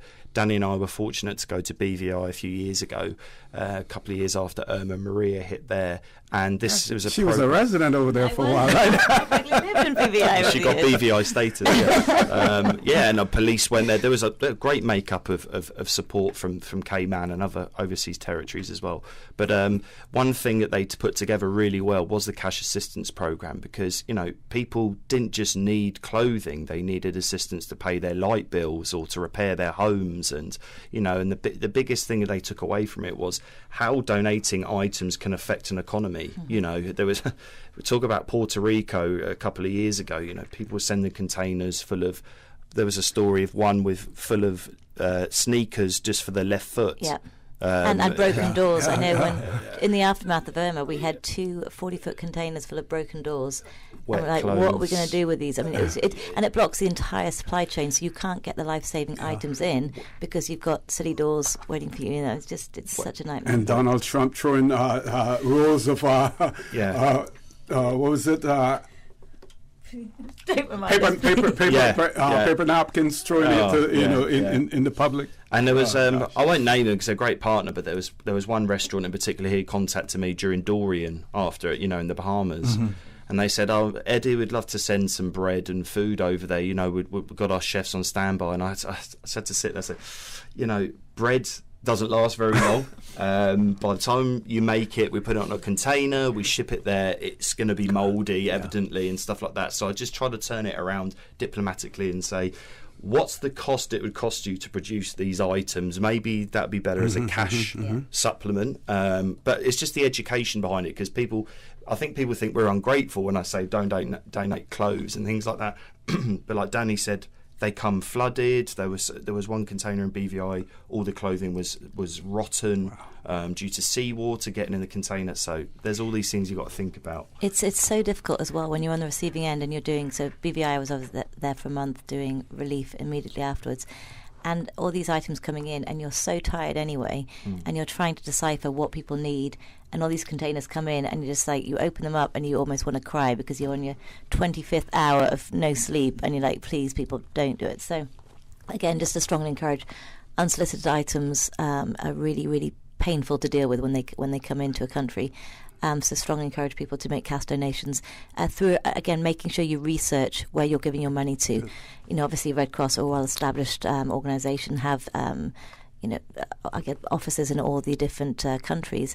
But you don't want to be giving. I think after Haiti and after a number Ukraine, you see a number of these sort of GoFundMe pages that pop up, and they're totally not legit. They're going to someone's bank account in God knows where. So it's just strongly encourage you. Give money, but also do so to reputable organizations. Yes. Okay, we're going to take a commercial break. When we return, we do have a caller on hold as well. And 81 of our listeners wanted to know whether or not the Red Cross still offers first aid and CPR courses, and also does the Red Cross still accept bulk items like iron boards for their thrift shop as well. So, folks, please stay tuned. When we return, we will take the caller and we will have 80 respond to these questions as well. For the record, we'll be back shortly. At Doctors Hospital, we know life happens, and usually when you least expect it. So when unexpected medical issues arise, you need quality care close to home. Located in the heart of Georgetown, our accomplished team of physicians and medical staff treat minor urgent conditions such as migraines, chest and abdominal pain, shortness of breath, burns, broken bones, open wounds, and more. 24 hours, 7 days a week with no appointment necessary. Peace of mind is important when life happens. At Doctors Hospital, we're always here just for you. Need to speak to someone? Call 949-6066. What's that? No sugar, same amazing taste? Coca-Cola Zero Sugar is here to stay. Classic taste, pure satisfaction. Be sure to stop into any Tortuga location and get your own case of Coke Zero. Or grab an ice-cold one straight from the cooler. Brought to you by Tortuga Distributors Limited. Coca-Cola, taste the feeling, Cayman. Your Radio Cayman 6 p.m. news, Monday through Friday, is brought to you by Logic. your life connected. For the record with Ort Connor. Initiating system. For information that matter. For the record with Ort Connor. Continues right now on Radio Cayman. Good morning. Welcome back to For the Record. We have about 10 minutes left in this segment of the show. We do have a caller. We have some questions that Eddie from the Red Cross has to answer as well, and we also want to give our panelists an opportunity for some closing comments. So let's grab the caller first. Caller, good morning. Welcome to For the Record. Yes, good morning, Mr. Connor. Good morning. Good morning. How are you? I'm doing fine. You began the previous segment addressing the collection of information so that we can have critical information disseminated to the public. Yes. And I'm wondering, I'm aware that there is a messaging, an emergency messaging system, but I can remember vividly during Ivan that Radio Cayman was the lone radio station left standing.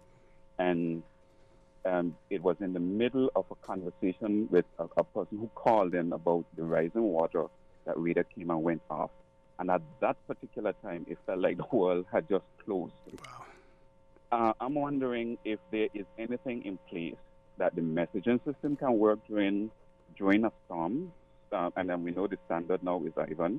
And if Radio Cayman, additionally, can stay on to disseminate that information and that message of hope and that we're standing together kind of thing. Thank you. Okay, thank you very much for that. That's a very good question. I see we're going to have Mr. Codlin respond to that. A very good question from your yes, listener. It was, certainly.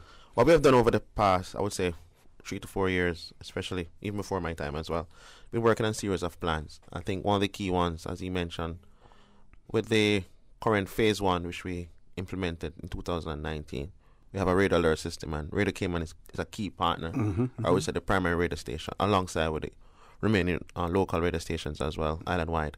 And what we have done is, and we saw that especially, I think it's tropical storm, Ada or Eta, I believe, when there was no power, we were able to trigger our system to put messages off on the radio, because of course the radio stations have backup power on their side. So we're able to utilize that system, which is a radio alert.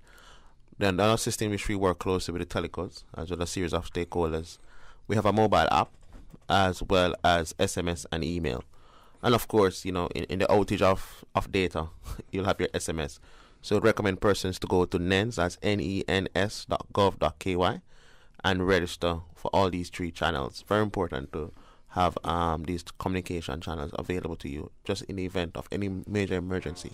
We're able to provide information to the users. Okay, and I believe that Radio Cayman will be, in any event, would be embedded into the command center as well, NEOC? Yeah, that's correct. What we do have under the NEOC Human Support Services Cluster, we have the Joint Communications Services, and that's basically representative from the various different agencies, including obviously all the or radio stations. And the idea is making sure that we're speaking with consistent messaging. But, of course, very, very close. Obviously, you don't want to be running across the road in the event of a Cat 5 hurricane to the Government Administration Building. But, yeah, I mean, it's a very well-structured system nowadays. And I think the chances of getting that information out on a regular basis is much more likely than it was back then. I will say, though, just to remind everyone, having a handheld radio is really, really important. Don't be relying on your phones. You don't want to chew up the battery power.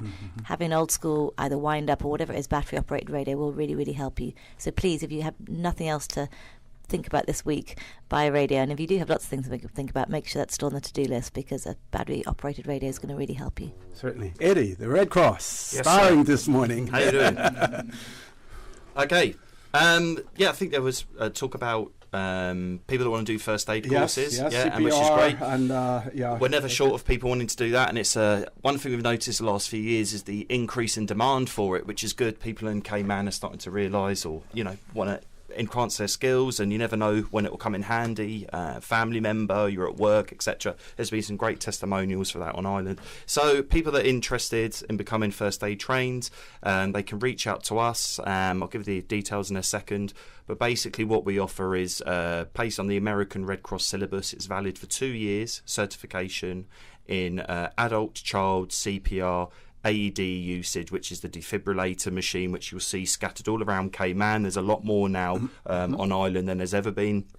And it's 125 CI for the course, and again, it's valid for 2 years. So at the moment, we do a lot of public sessions on Saturdays. It's a 6-hour syllabus, normally 9 till 3 in the afternoon.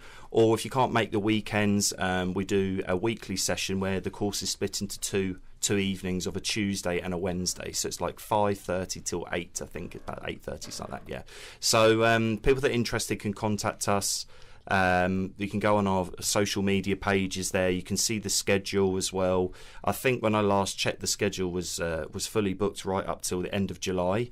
So you can appreciate that there's a big demand for it. But Peter, our first aid training manager, he also goes to a lot of private businesses. So we do get businesses coming in, KPMG, Maples, you name it. We've got all the government departments, some church groups. So yeah, that's the best thing to do. Just go onto our social media website and you'll see the details there. Yeah.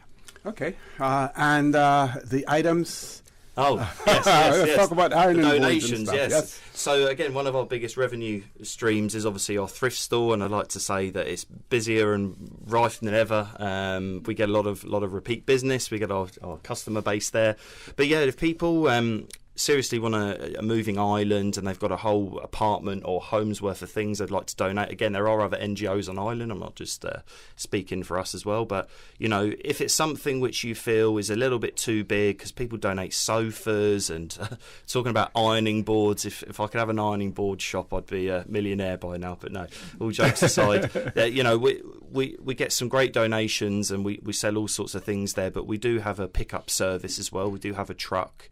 You can call our shop 949 shop. It's very easy, SHOP.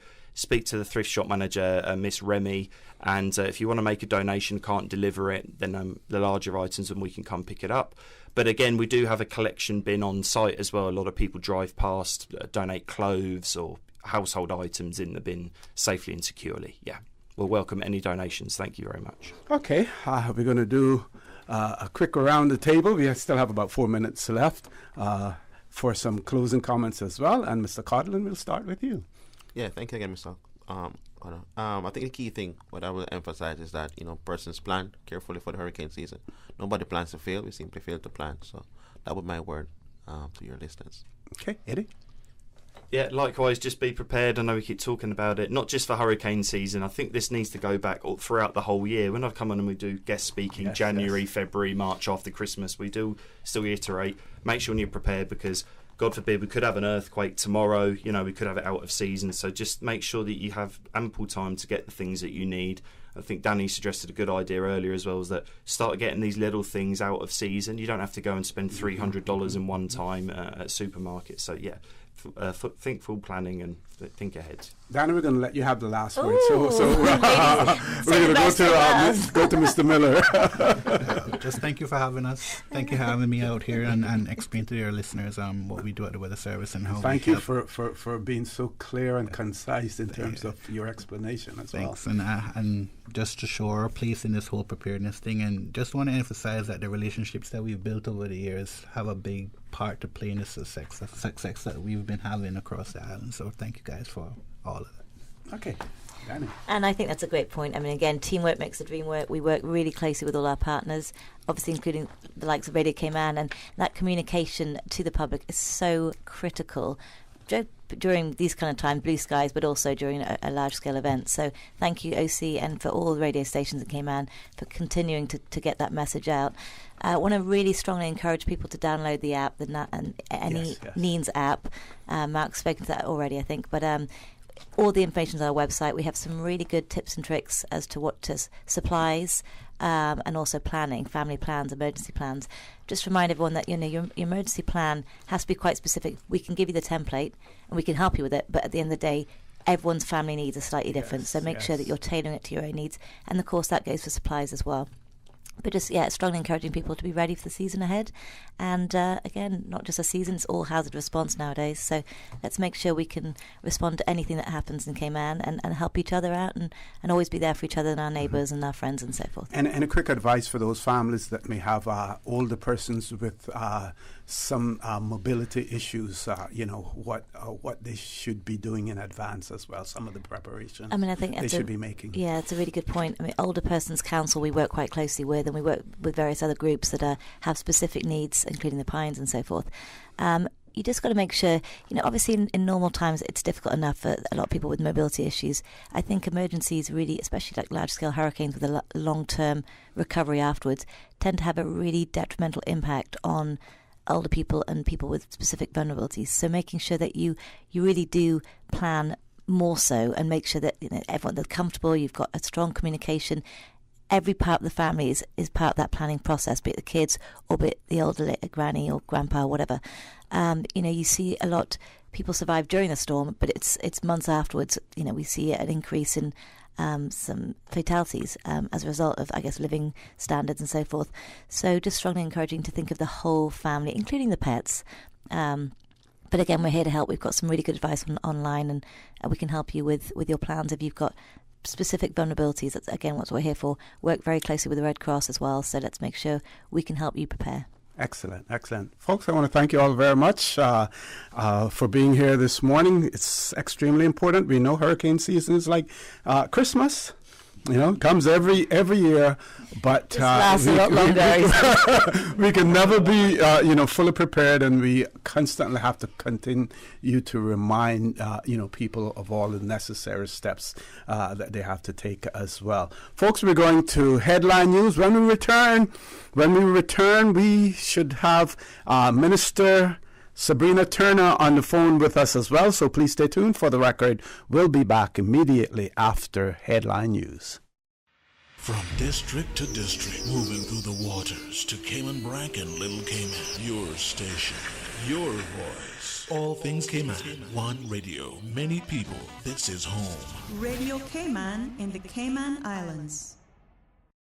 Today's biggest news. Radio Cayman. Your voice, your choice.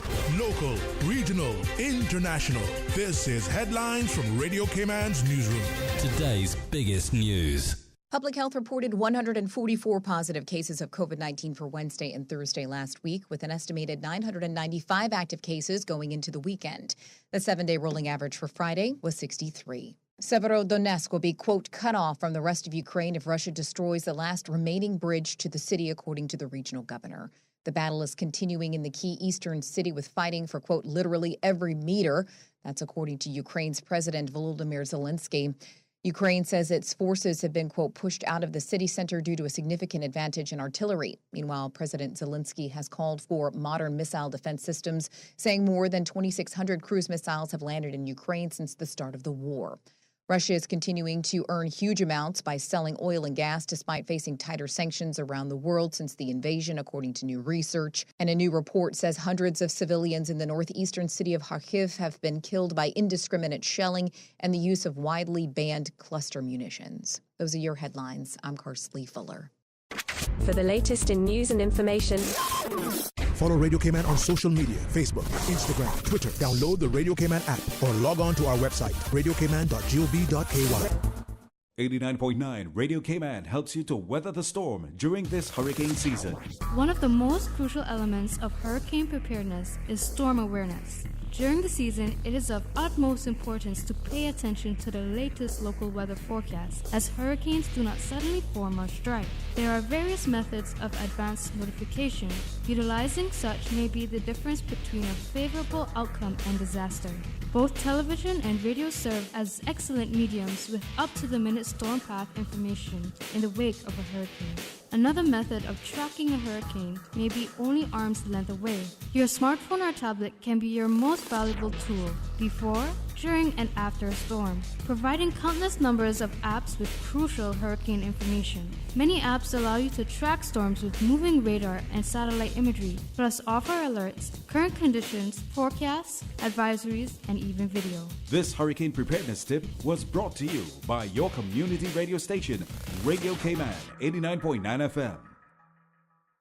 For the record, with Ort Connor. Initiating system. For information that matters. For the record, with Ort Connor. Continues right now on Radio Cayman. Good morning and welcome back to For the Record. We are soon we'll be hopefully hearing from Minister Turner. Meanwhile, we have some sad news, and we want to send out our condolences to the family of Captain Gleason Ebanks, who passed away last night, as well, and to our colleague at immigration. I will still say immigration, Ms.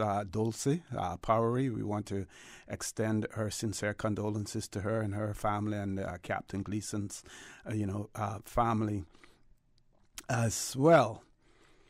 Also, this birthday greeting came in a little bit late, but we're going to still cover it. We may have to expand that 15 minutes to half an hour or whatever, or have Ms. Susan, we may have to have Mr. Lawson and Mr. Webster just sponsor the entire 2.5 hours as well, because as the birthday greetings come in, we will continue to share them. And this is a lady who knows almost everyone's birthday in the Cayman Islands. She never, I don't know how she remembers them. She never forgets them. And Miss Carmen, and she will be celebrating her birthday tomorrow, June the 14th. And we want to wish Miss Carmen very happy birthday. May she live to see many, many more as well. And like I said, that lady, she does not forget anyone's birthday. She is a Christian lady, lives a Christian life, her and her family as well. And I want to give her a big shout out this morning, as well, because her birthday is tomorrow. So we don't want to wait until Wednesday to say a belated happy birthday. We want to say a happy birthday to Miss Carmen in advance of her birthday, which, like I said, is tomorrow, the 14th of June. As well. So there's something I want to share with you, and we didn't talk about it on the segment that we had with our panelists from Hazard Management and the National Weather Service, but I'm sure that we will hear more about this in the next coming days and weeks as well. And this is extremely important to us here in the Caribbean. We know what happened after Hurricane Ivan. There were so many lessons learned from Hurricane Ivan. We know that the United Kingdom learned lessons as well. But in spite of that, there are those who feel, and I think that to a certain extent, it is a genuine feeling that they have. It's a genuine concern, that the resources, while the potential resources are there and the ability to respond is there, that the UK should have more resources in the Caribbean during hurricane season or for any natural disaster than we currently have. I think at one time we used to have 2 vessels. We may be down to 1 now. I stand to be corrected in that regard. But not to how should I say this? Not to downplay what is necessary to combat terrorism, what is necessary to combat aggression from hostile nations, that a lot of the resources that we see being directed towards those efforts, that the humanitarian side of things as far as natural disasters are concerned, need to be focused as well. I personally feel that the UK could do more, but the resources that they have in terms of more permanency in the Caribbean for hurricanes and other national disasters. But, folks, here comes a knight in shining armor. And if you're interested in this, Google humanitarian ship to be stationed in the Caribbean. That's coming from the Jamaica Gleaner last week, Thursday. Week before that, Thursday, the 2nd of June, 2022. And I'm going to read it verbatim to you. And this was a release from Bridgetown, Barbados through CMC. Says the Caribbean's response to disasters will be significantly enhanced later this year with a humanitarian ship on standby in the region's waters, fully equipped to support countries impacted by weather events and other disasters. It says that the executive director of the Caribbean Disaster Emergency Management Agency, CDEMA, Elizabeth Riley, disclosed that day that the vessel will be launched through Global Support and Development, a non-governmental rapid disaster response and humanitarian organization based in the United States. The article goes on to say, or the release goes on to say, as a part of the Global Support and Development Disaster Preparedness and Response Initiative, it will permanently post an 80-meter humanitarian vessel in the Caribbean region. And this was announced at CDEMA's annual press conference for the 2022 Atlantic hurricane season. Goes on to explain that the ship, the MV Dawn, will be a platform for disaster preparedness and response initiatives with capabilities designed to meet the needs of communities across the region. The vessel is a purpose-built and self-sufficient ship which will ensure timely and high-quality support to any impacted state without cost to countries in the Caribbean, Riley is quoted as saying. The quote goes on to say, this state-of-the-art vessel is equipped with an operations center, an onboard medical facility with a dedicated cold storage laboratory, and a desalination plant with the capability to produce up to 40,000 liters of fresh water and store up to 750,000 liters. The vessel can also undertake marine survey and salvage operations and allows for the conducting of helideck operations, including aircraft refueling and underslung load cargo as well. As for CDEMA's preparations, Riley said the agency carried out disaster response training exercises in the organization's member states to examine their national plans, ensure those plans are adequate, and identify areas that need to be strengthened ahead of an event.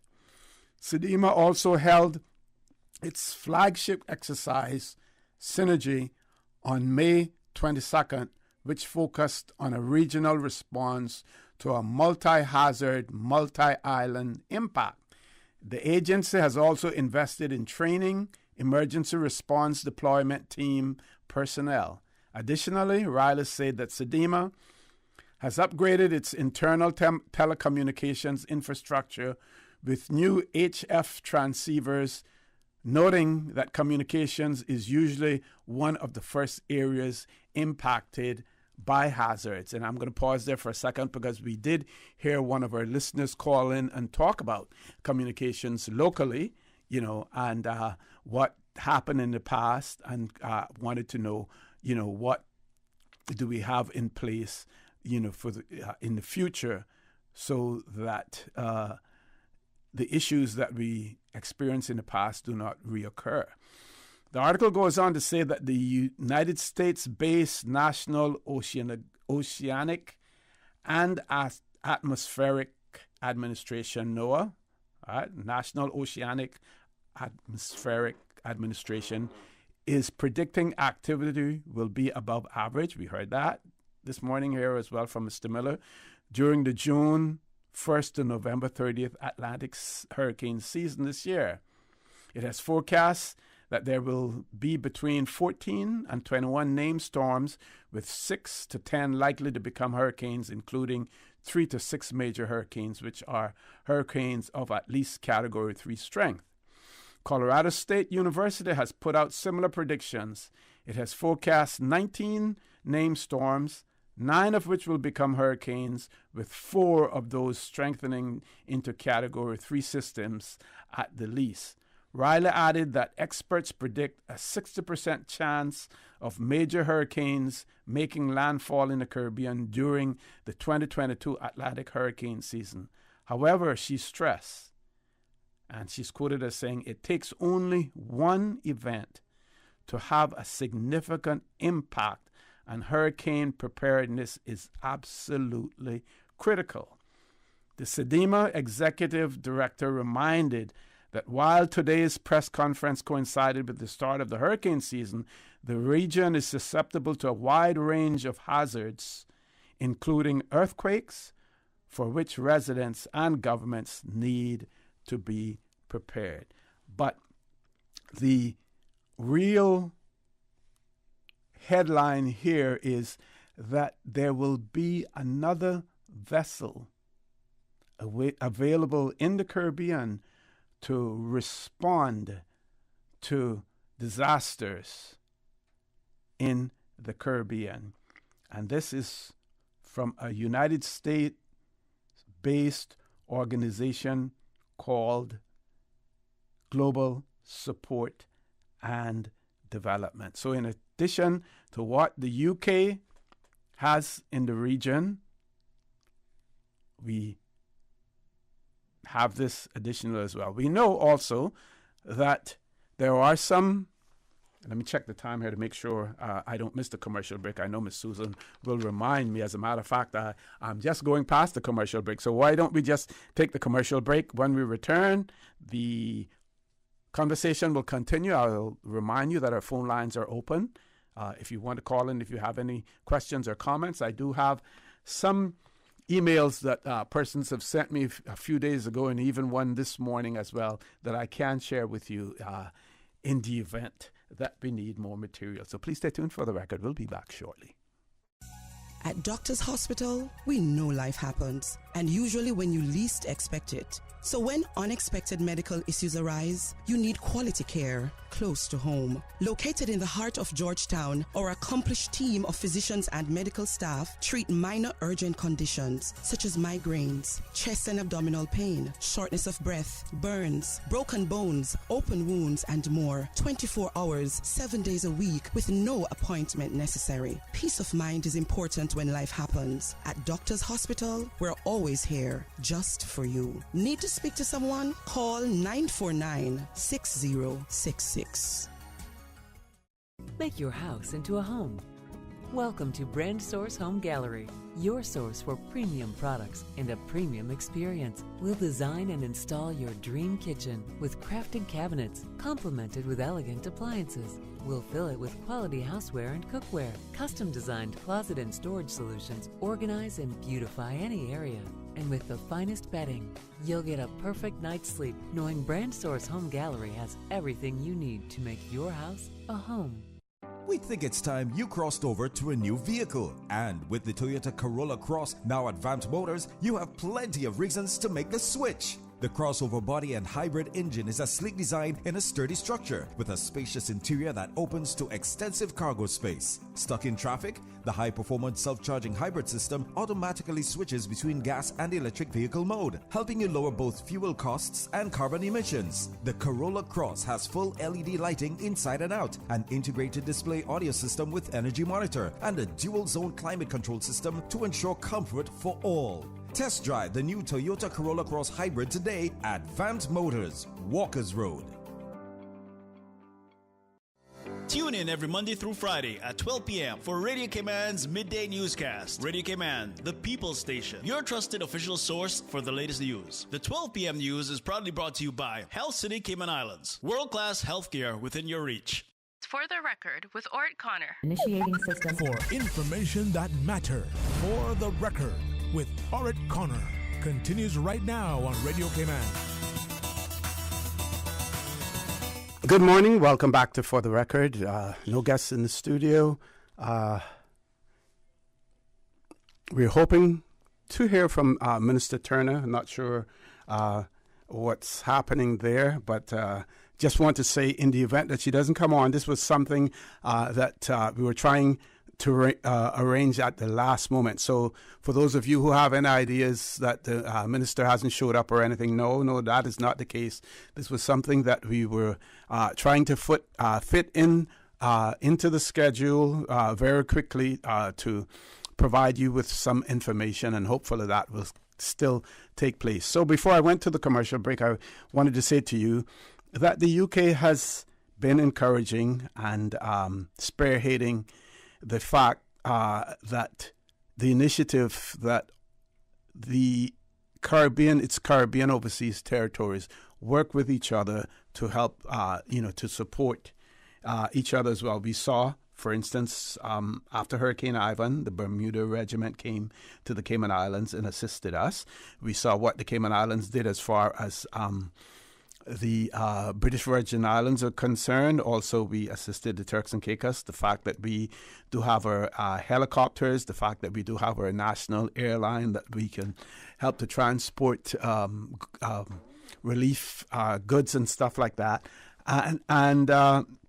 So the UK is active in that part. I just personally, based on what I saw in the past, what we experienced in Hurricane Ivan, that having a really dedicated and fully equipped and enhanced presence in the Caribbean is extremely, extremely important. I think it sends a sound message from the UK as to their commitment to not only its overseas territories, but its former colonies as well when it comes to response to disasters. We know Europe and the United States, they're the ones with the huge resources and everything. So they can afford it. What the UK would put in to supporting the Caribbean is a drop in the bucket in terms of their GDP and what they can direct in this area as well. Those are just my personal views. One of our listeners wanted to know. They wanted to know who is funding global support and development. So I went to their website, and it says here, Global Support Development, GSD, is a rapid disaster response and humanitarian organization whose focus is on supporting our partners. We value collaboration and seek opportunities to amplify the work of others in country, both in preparation for and in response to disasters. It says that we are community-oriented and look to support local response and preparedness mechanisms in coordination with regional and country-level partners. So for the Caribbean, it is SEDEMA as well. In talking about responses, it says that GSD was founded in 20 2015, after an impromptu response to Cyclone Pam in Vanuatu,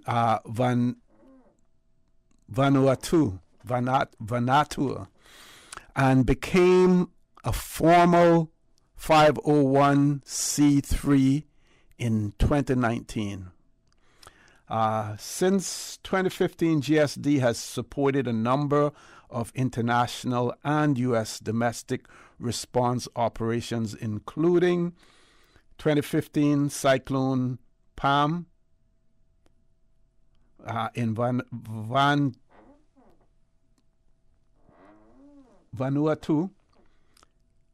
2016 Northern Ecuador earthquake, Hurricane Matthew, the Bahamas, 2017 Hurricane Irma and Maria, Turks and Caicos, Bahamas, 2018 Amber volcano evacuation support, California fire response, Paradise and Malibu, California, 2019 in Sonoma County, California, Hurricane Dorian, Abaco, Bahamas, 2020, COVID-19 response, U.S., California, CZU Complex, Fire Boulder, Colorado, Hurricane Lota in Guatemala, 2021 COVID-19 response again as well. So what else? Let's see if we can find more about them. Their vision, a world in which every community can successfully respond to disasters. And it says their mission, rapidly responds to disasters in collaboration with at-risk communities and supports them to prepare for further disasters. How they work, it says here, GSD keeps the dignity and humanity of those we serve at the forefront of our work by 1, staying focused on our mission to support disaster-affected communities. 2, putting communities first in listening to and prioritizing their needs. 3, ensuring adequate internal support to GSD teams so that scarce community resources remain focused locally. What are their capabilities? They say GSD provides a wide range of disaster response capabilities to assist communities in the immediate aftermath of disasters. Our highly trained teams are fast, mobile, professional, and adaptable. In addition, the humanitarian vessel and dependent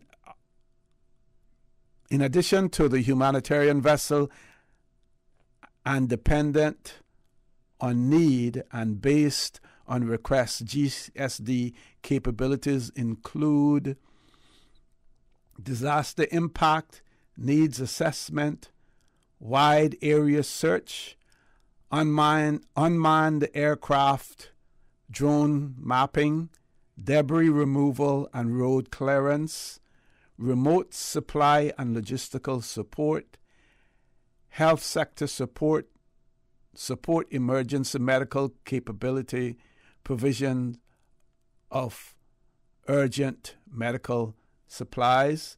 And then they go on to talk about their humanitarian vessel, the MV Dawn, and what the capabilities there.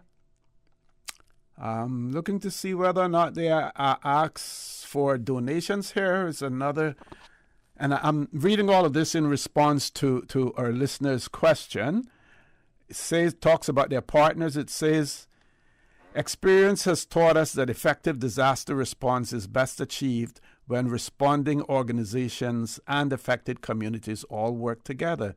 GSD is proud to support and collaborate with other professional NGOs and social enterprises to leverage our collective strength and synergize our efforts.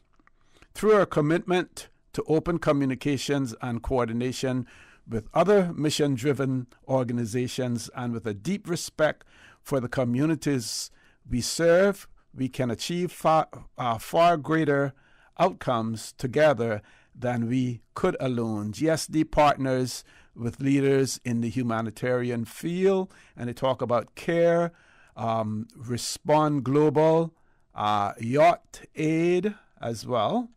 So those are some of the partners. And I haven't seen them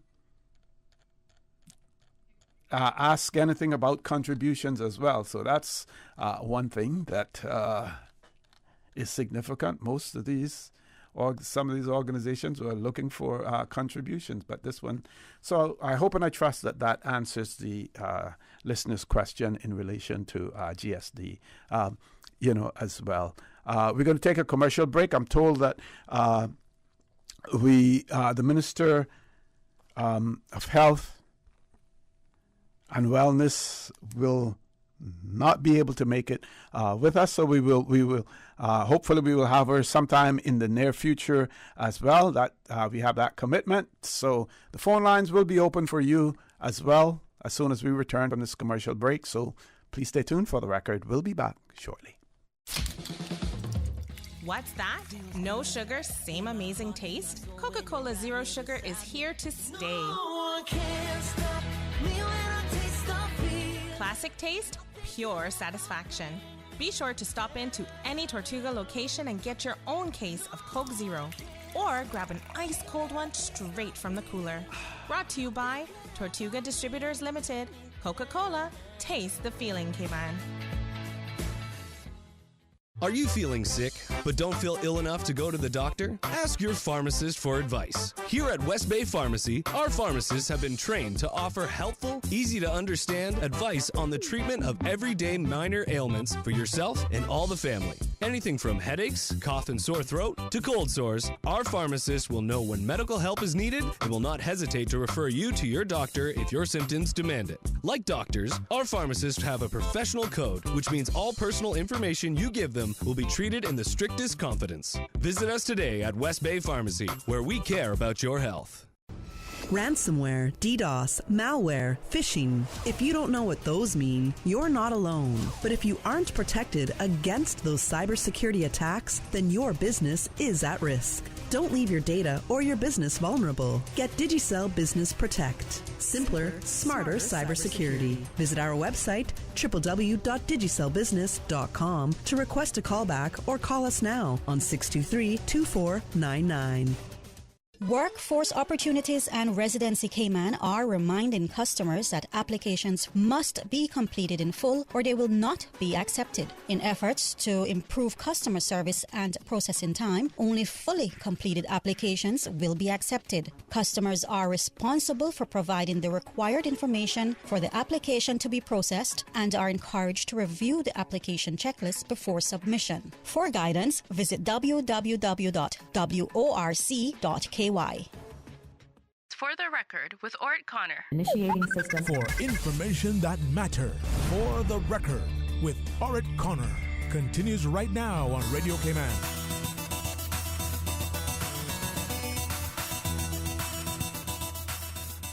Good morning and welcome to For the Record.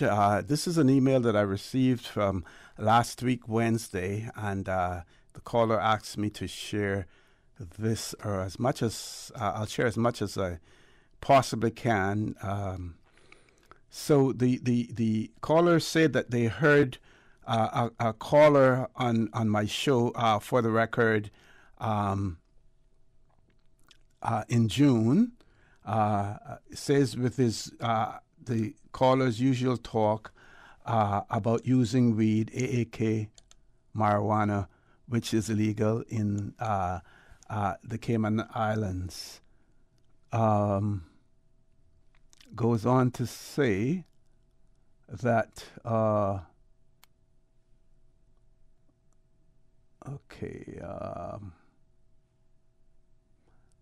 and his I'm trying to minimize the size of this. So, and his wish for our elected MPs to make it legal. Person goes on to say that, in my opinion, cigarettes seems to be worse and cause more harm to smokers than what weed does, and should definitely be banned and made illegal immediately.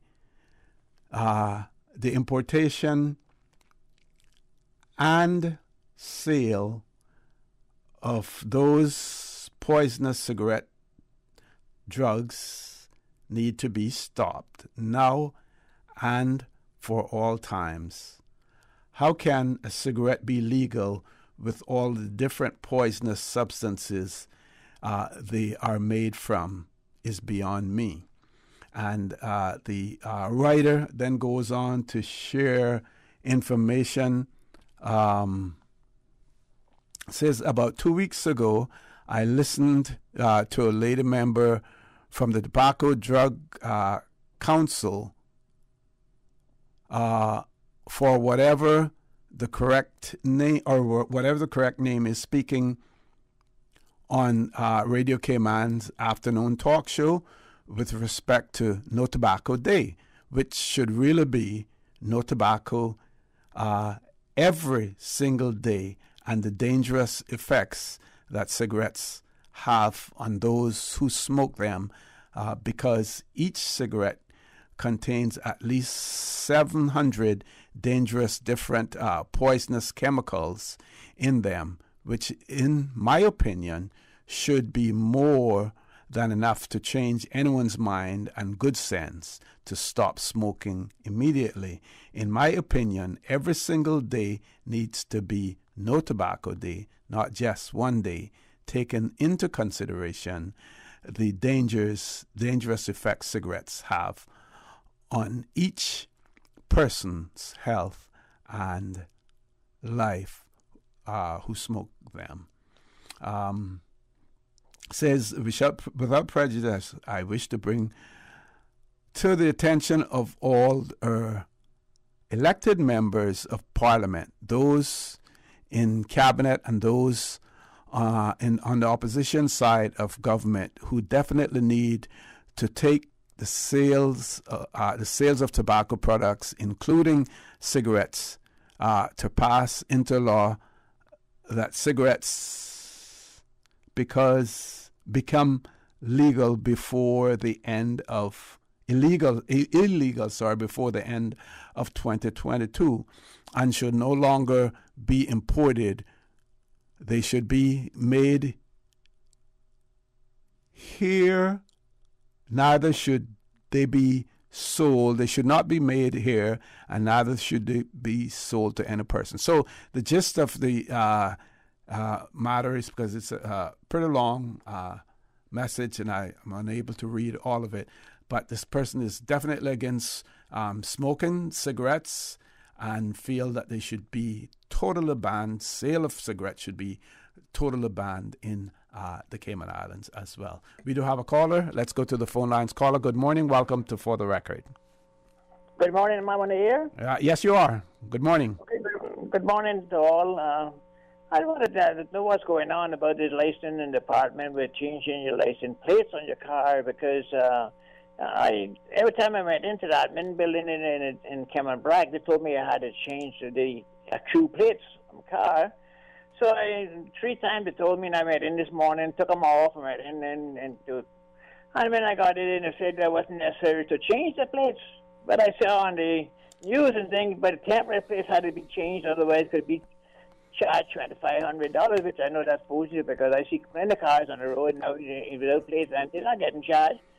So what's going on? I mean, the time it's valuable, you know. I take off plates and they tell me how to bring them in. I take off plates and go it in. When I go it in, a different girl is there and they said, no, you don't need to change the plates. Okay. So what's going on? So there's a distinction between the temporary plates that have been issued and the changeover of the permanent plates that we have to the new plates. So there's a distinction between the two. that is triggering me too, but they also said in the news and the talk show too that the old place had to be changed by the end of the year. And they told me I had to do it the last 6 months. Been telling me in 3 different times that I made a neighbors about something else. And they haven't been ready for you. I think they're were behind schedule in relation to that. So that's no news behind schedule. Everything behind schedule. So that's no news really. Yeah, but I would say that I wouldn't concern myself too much about it.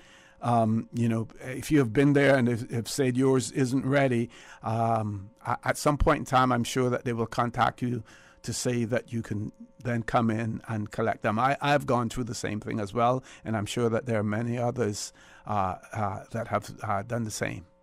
But the problem with me, time is money and time is valuable. Yes. They told me how to do it, so I take them off and go with another car to carry them in. And then when I get there, then they say, no, you don't need to do it, and they're not ready. Why tell me, I see a lot of people say they're not doing it because the time is valuable. They can't go down there in the Grand Cayman and wait a half day to change plates, and same thing I made it here. And then they told me to come, then I come, they say not ready, Okay, yes. Well, we certainly, once Radio Cayman receives notification in terms of any news item, news release in relation to that, we will be sharing it with our audience as well. I want to thank that caller for that as well, and I'm sure, many other persons are experiencing the same thing. Let's go back to the phone lines. Next caller, good morning. Welcome to For the Record. Good morning, Mr. Connor. I hope you all are well. Good morning. How are you? I'm good, living the best life in the Brack. I envy you. Thank you. Anyways, I just wanted to comment on what you read just a few minutes ago about someone saying that we need to ban cigarettes completely. Mm-hmm. Now, that is not possible, because if we're going to ban cigarettes completely, then we need to ban alcohol completely, and the two go hand in hand, and it ain't going to happen. I don't drink and I don't smoke, so it's not going to be a problem for me, but it is a problem for many. And personally, I don't see why we can't legalize marijuana, because, if you're making the personal choice to drink alcohol and to smoke cigarettes, then you should be given the option if you want to smoke weed too. That should be your choice, and people's choices should not be there should be no laws or acts to infringe on their personal choices. This island isn't the happiest place. It's paradise for many, but not for most of us. And a lot of people are depressed and oppressed, and they choose to smoke. They choose to drink alcohol as a way of calming their nerves, if you want to call it that, or satisfying something within them. And we can't consider even banning either one of them, because it's not good. I say they need to legalize weed and put it in the prison so that the prisoners can stay calm. That's what I would say to that point. But when you come and make those kind of comments, you got to think of the repercussions, the long-term repercussions of it. People should have their choice of poison they want to use that's legal. That's all I have to say. Have a good day. Thank you very much, caller. You have a great day as well, and please stay safe over there in the Brack. Let's grab the next caller before we go to the commercial break. Caller, good morning. Welcome to For the Record. Hello, good morning. Good morning. Yes, thank you for reading what you did about the proposal to ban cigarettes and the importation of them. Yes. Sorry, I couldn't read the whole thing, but I tried to paraphrase as much as I could. That's good enough. He thinks it's good for depression. Well, it's damn bad for depression. You see it on TV all the time. It causes depression. And it ruins your health. It gives you cancer. People get cancer, yes, that don't smoke. But when you smoke a cigarette, you're damn sure to get it. And we have seen what those tobacco companies have paid out in the U.S. in terms of penalties and fines and lawsuits and stuff like that. So, the danger and the damage has been recognized and acknowledged. Yeah. Exactly. And at least the CVS pharmacy in the United States have stopped selling tobacco products and cigarettes. And when people go there to buy them, they pay to get them rehabilitated, to get them off of them. Yeah. So that's a good step. And Cayman is small enough that we can start something like that as well. Yeah, I guess with CVS, it's such a contradiction that you are selling things that are supposed to heal you, medical supplies and stuff, and at the same time selling something that is going to be detrimental to your health. Yeah, so it makes sense, business sense for them to stop selling. Yeah, exactly. Mm-hmm. Anyway, thank you very much, and I sincerely hope that all of our elected members of Parliament will take it into consideration and try to do their best to ban it. Okay. For those who want to smoke, give them time to get off of it, but all the same, we need to think very serious about it because it's damaging their health. Talk about drinking liquor, but at least when you drink liquor, the smoke don't go. You don't have no smoke going all over the people and disturbing them. Yeah. The liquor stays, the scent lab stays with them, the person. Okay. I am 1,000% against that too, because if I had anything to do with alcohol, cocaine, any kind of drugs, cigarettes, tobacco, none of it would be on this island. You can believe that. Okay, thank you very much. Thank you. Thank you very much, caller, for that as well. And the caller has a point. At the end of the day, those persons who don't have proper insurance or whatever, if you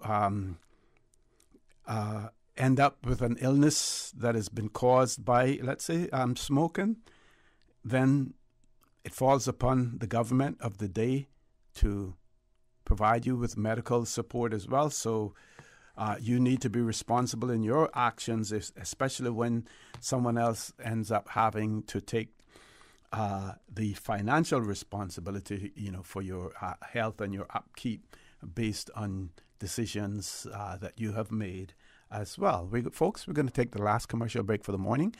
Please stay tuned. For the record, we'll be back shortly, not should. Since March 2004, West Bay Pharmacy has kept their doors open to the local communities, even before, during, and after Hurricane Ivan. At West Bay Pharmacy, our staff provides so much more than pharmaceutical excellence. From the moment you walk through our doors to completing your cash out, our staff will have put your healthcare concerns at ease. We would like to take this moment to thank our loyal friends and customers. To us at West Bay Pharmacy, our patients are our primary concern. We provide thorough background checks and precise calculations to ensure your medical safety. Thank you for being a part of our family and for choosing West Bay Pharmacy, where we care about your health. Make your house into a home. Welcome to Brand Source Home Gallery, your source for premium products and a premium experience. We'll design and install your dream kitchen with crafted cabinets, complemented with elegant appliances. We'll fill it with quality houseware and cookware. Custom-designed closet and storage solutions organize and beautify any area. And with the finest bedding, you'll get a perfect night's sleep knowing Brand Source Home Gallery has everything you need to make your house a home. Stay clean, stay safe, hey man. Reflections sells gallons of sanitizer for only $25. Buy 2 clip-on sanitizers for just $5. Reflections has the best KN95 masks or reusable cloth masks, and you can get 2 for only $5. Blue surgical masks and face shields are available for children and adults, as well as 10 and 50 packs of black surgical masks. Volume discounts available at Reflections. Jose's Rubus, Reflections Hemp and Tobacco, all 5 Liquor for Less locations, and Food for Less open 24 hours every day. Don't miss the Liquor for Less incredible priced better markdown. Hundreds of fine from $2.99. Cases of ice cold below wholesale prices. Save $10 off liters of absolute exclusively at Liquor for Less. Prices so low we can't say them on the radio. Celebrate the Queen's Platinum Jubilee in style with a special look here on Saturday, 14th of May. The Cayman Islands National Museum is hosting a fun interactive event in honor of Her Majesty's 70-year reign. That's right. Come along and witness the official reveal of the Miss Annie Huldebutton animatronic. Join the museum at the open-air, family-friendly event on Goring Avenue from 10 a.m. until 2 p.m. Okay. Sample delicious local food and sweet treats. Enjoy live performances and take home handwork from local artisans. Enjoy the museum's Queen Jubilee. Look here. And see a moving likeness of another great lady. For more details, visit museum.ky. Yeah, you don't want to miss that one. For the record, with Ort Connor. Initiating system. For information that matter. For the record, with Ort Connor. Continues right now on Radio Cayman. Good morning and welcome back to For the Record. I see where some of our scouters are celebrating birthdays as well. We have a belated happy birthday greeting to Mr. Jaden Rankin, who celebrated a birthday a few days ago. Also, Chad Hernandez, he's celebrating his very special day today, and his scouting fraternity, they want to wish him happy birthday as well. So to Chad, happy birthday today, and to Jaden Rankin, a belated happy birthday from your fellow scouters in the Cayman Islands. One of our listeners has also written, and I'm going to read this to you and probably try to paraphrase some of it as well. Person says that they are a young Caymanian, and at 37 years of age, they have a curse of being smart. I don't consider that a curse. Being smart is good to be smart. And say they have a curse of being smart, and being smart, they see a lot of things that they hate. They say that they hate the phrase shop local, support local. They point out that during the pandemic, for their safety and the safety of their family, he and his wife rarely left home. They received things, they got things delivered or did curbside from Foster's and Cost less after months of being stuck at home. When given the opportunity to actually go out and shop, I did. The person says they don't know if it's because they were cooped up for so long that they noticed in most supermarkets that they rarely saw any local Caymanians. Now, when I say Caymanians, I mean born and bred.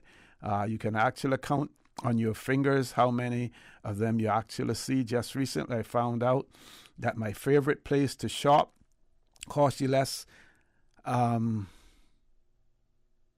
never had a Caymanian store manager. It has always been expats who are running the place. I hate to know that there is a foreign company on Cayman soil being run by a foreigner. So a person has a gripe in that regard about Caymanians. The person says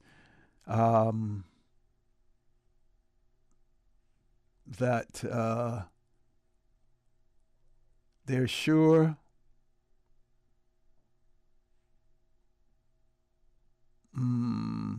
their concern has to do with a particular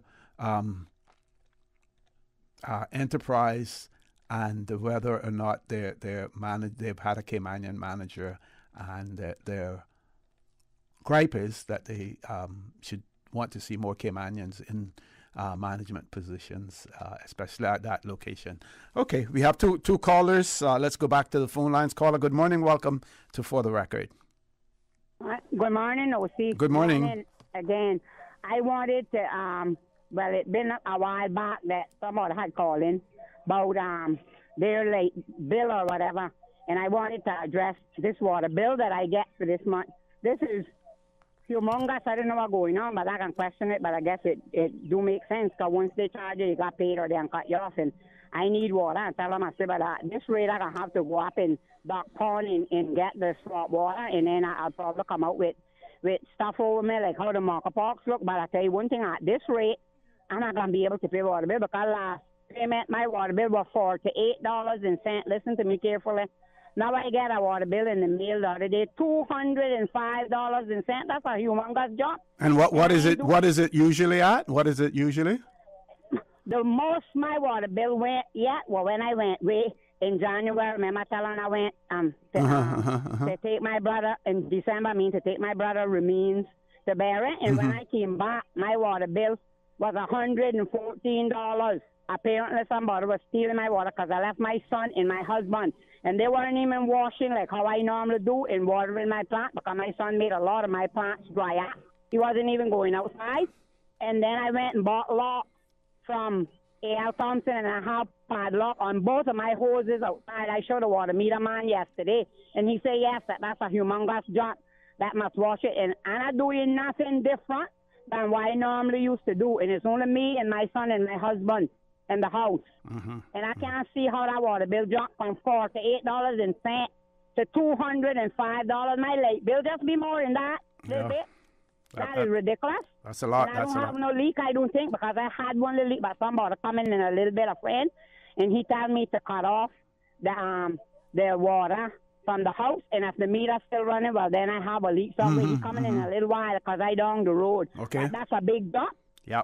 Well, it's good to check it, and if you've checked it and there's no leak, I think you should, talk with your supplier and see how they go about explaining it as well. I want to thank you very much for that. We want to try to grab one more call before we close the show off.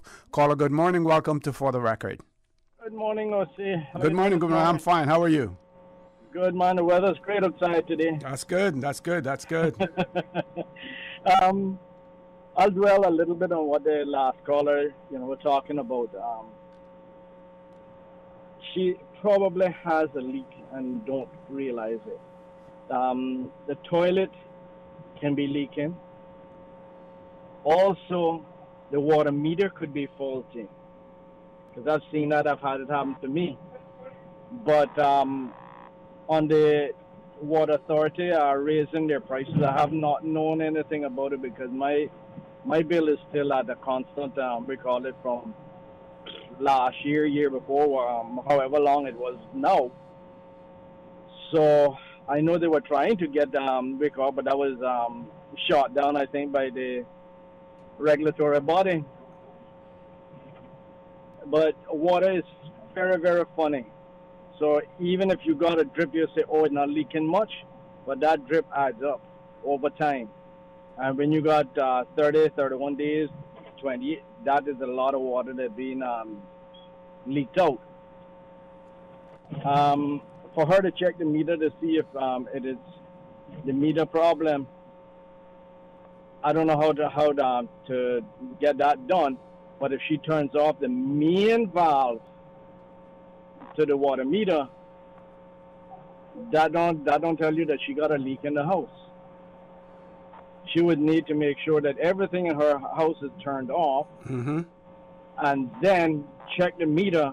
And if the meter is still moving, that means she has a leak because water is, being consumed somehow. Now on the cigarettes and liquor stuff, if I could ban it, I would as well. Trust me. It does no good any way you take it. So I've seen the effects of it personally. And it is, like I said, it does nobody any good.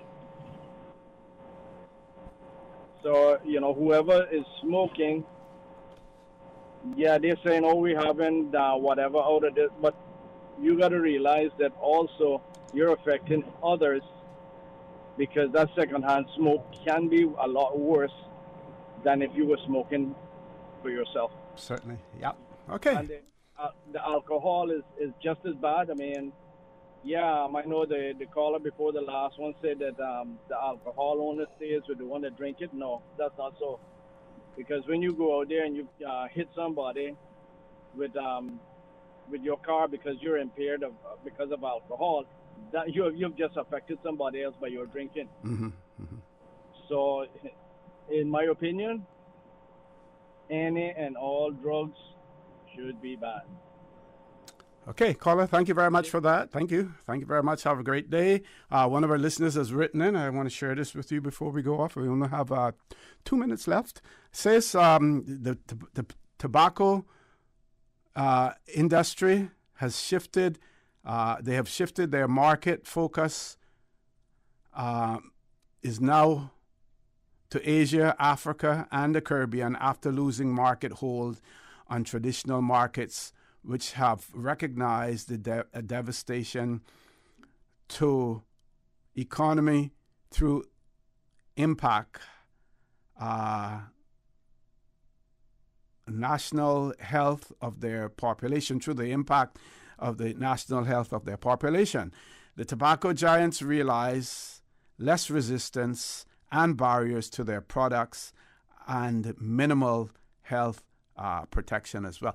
I just want to say that I think I saw an article last week that Canada is now proposing to put tobacco warning, cigarette warning, rather than having it on the packaging, to put it on every cigarette, on individual cigarettes, to put the warning on there, as well. That's interesting to see, how that will pan out at the end of the day, to put the warning in there. But I believe that, and I'll do some research on this, but I believe that the trend is that cigarette smoking has been reduced.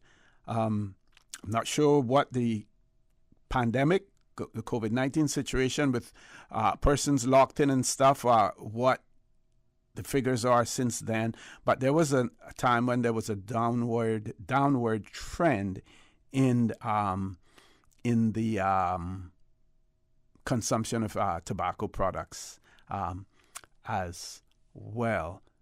So, folks, I want to thank you for allowing Radio Cayman, and by extension For the Record, into your homes, into your vehicles, as you traverse the busy roads of the Cayman Islands, into your places of work, wherever that may be.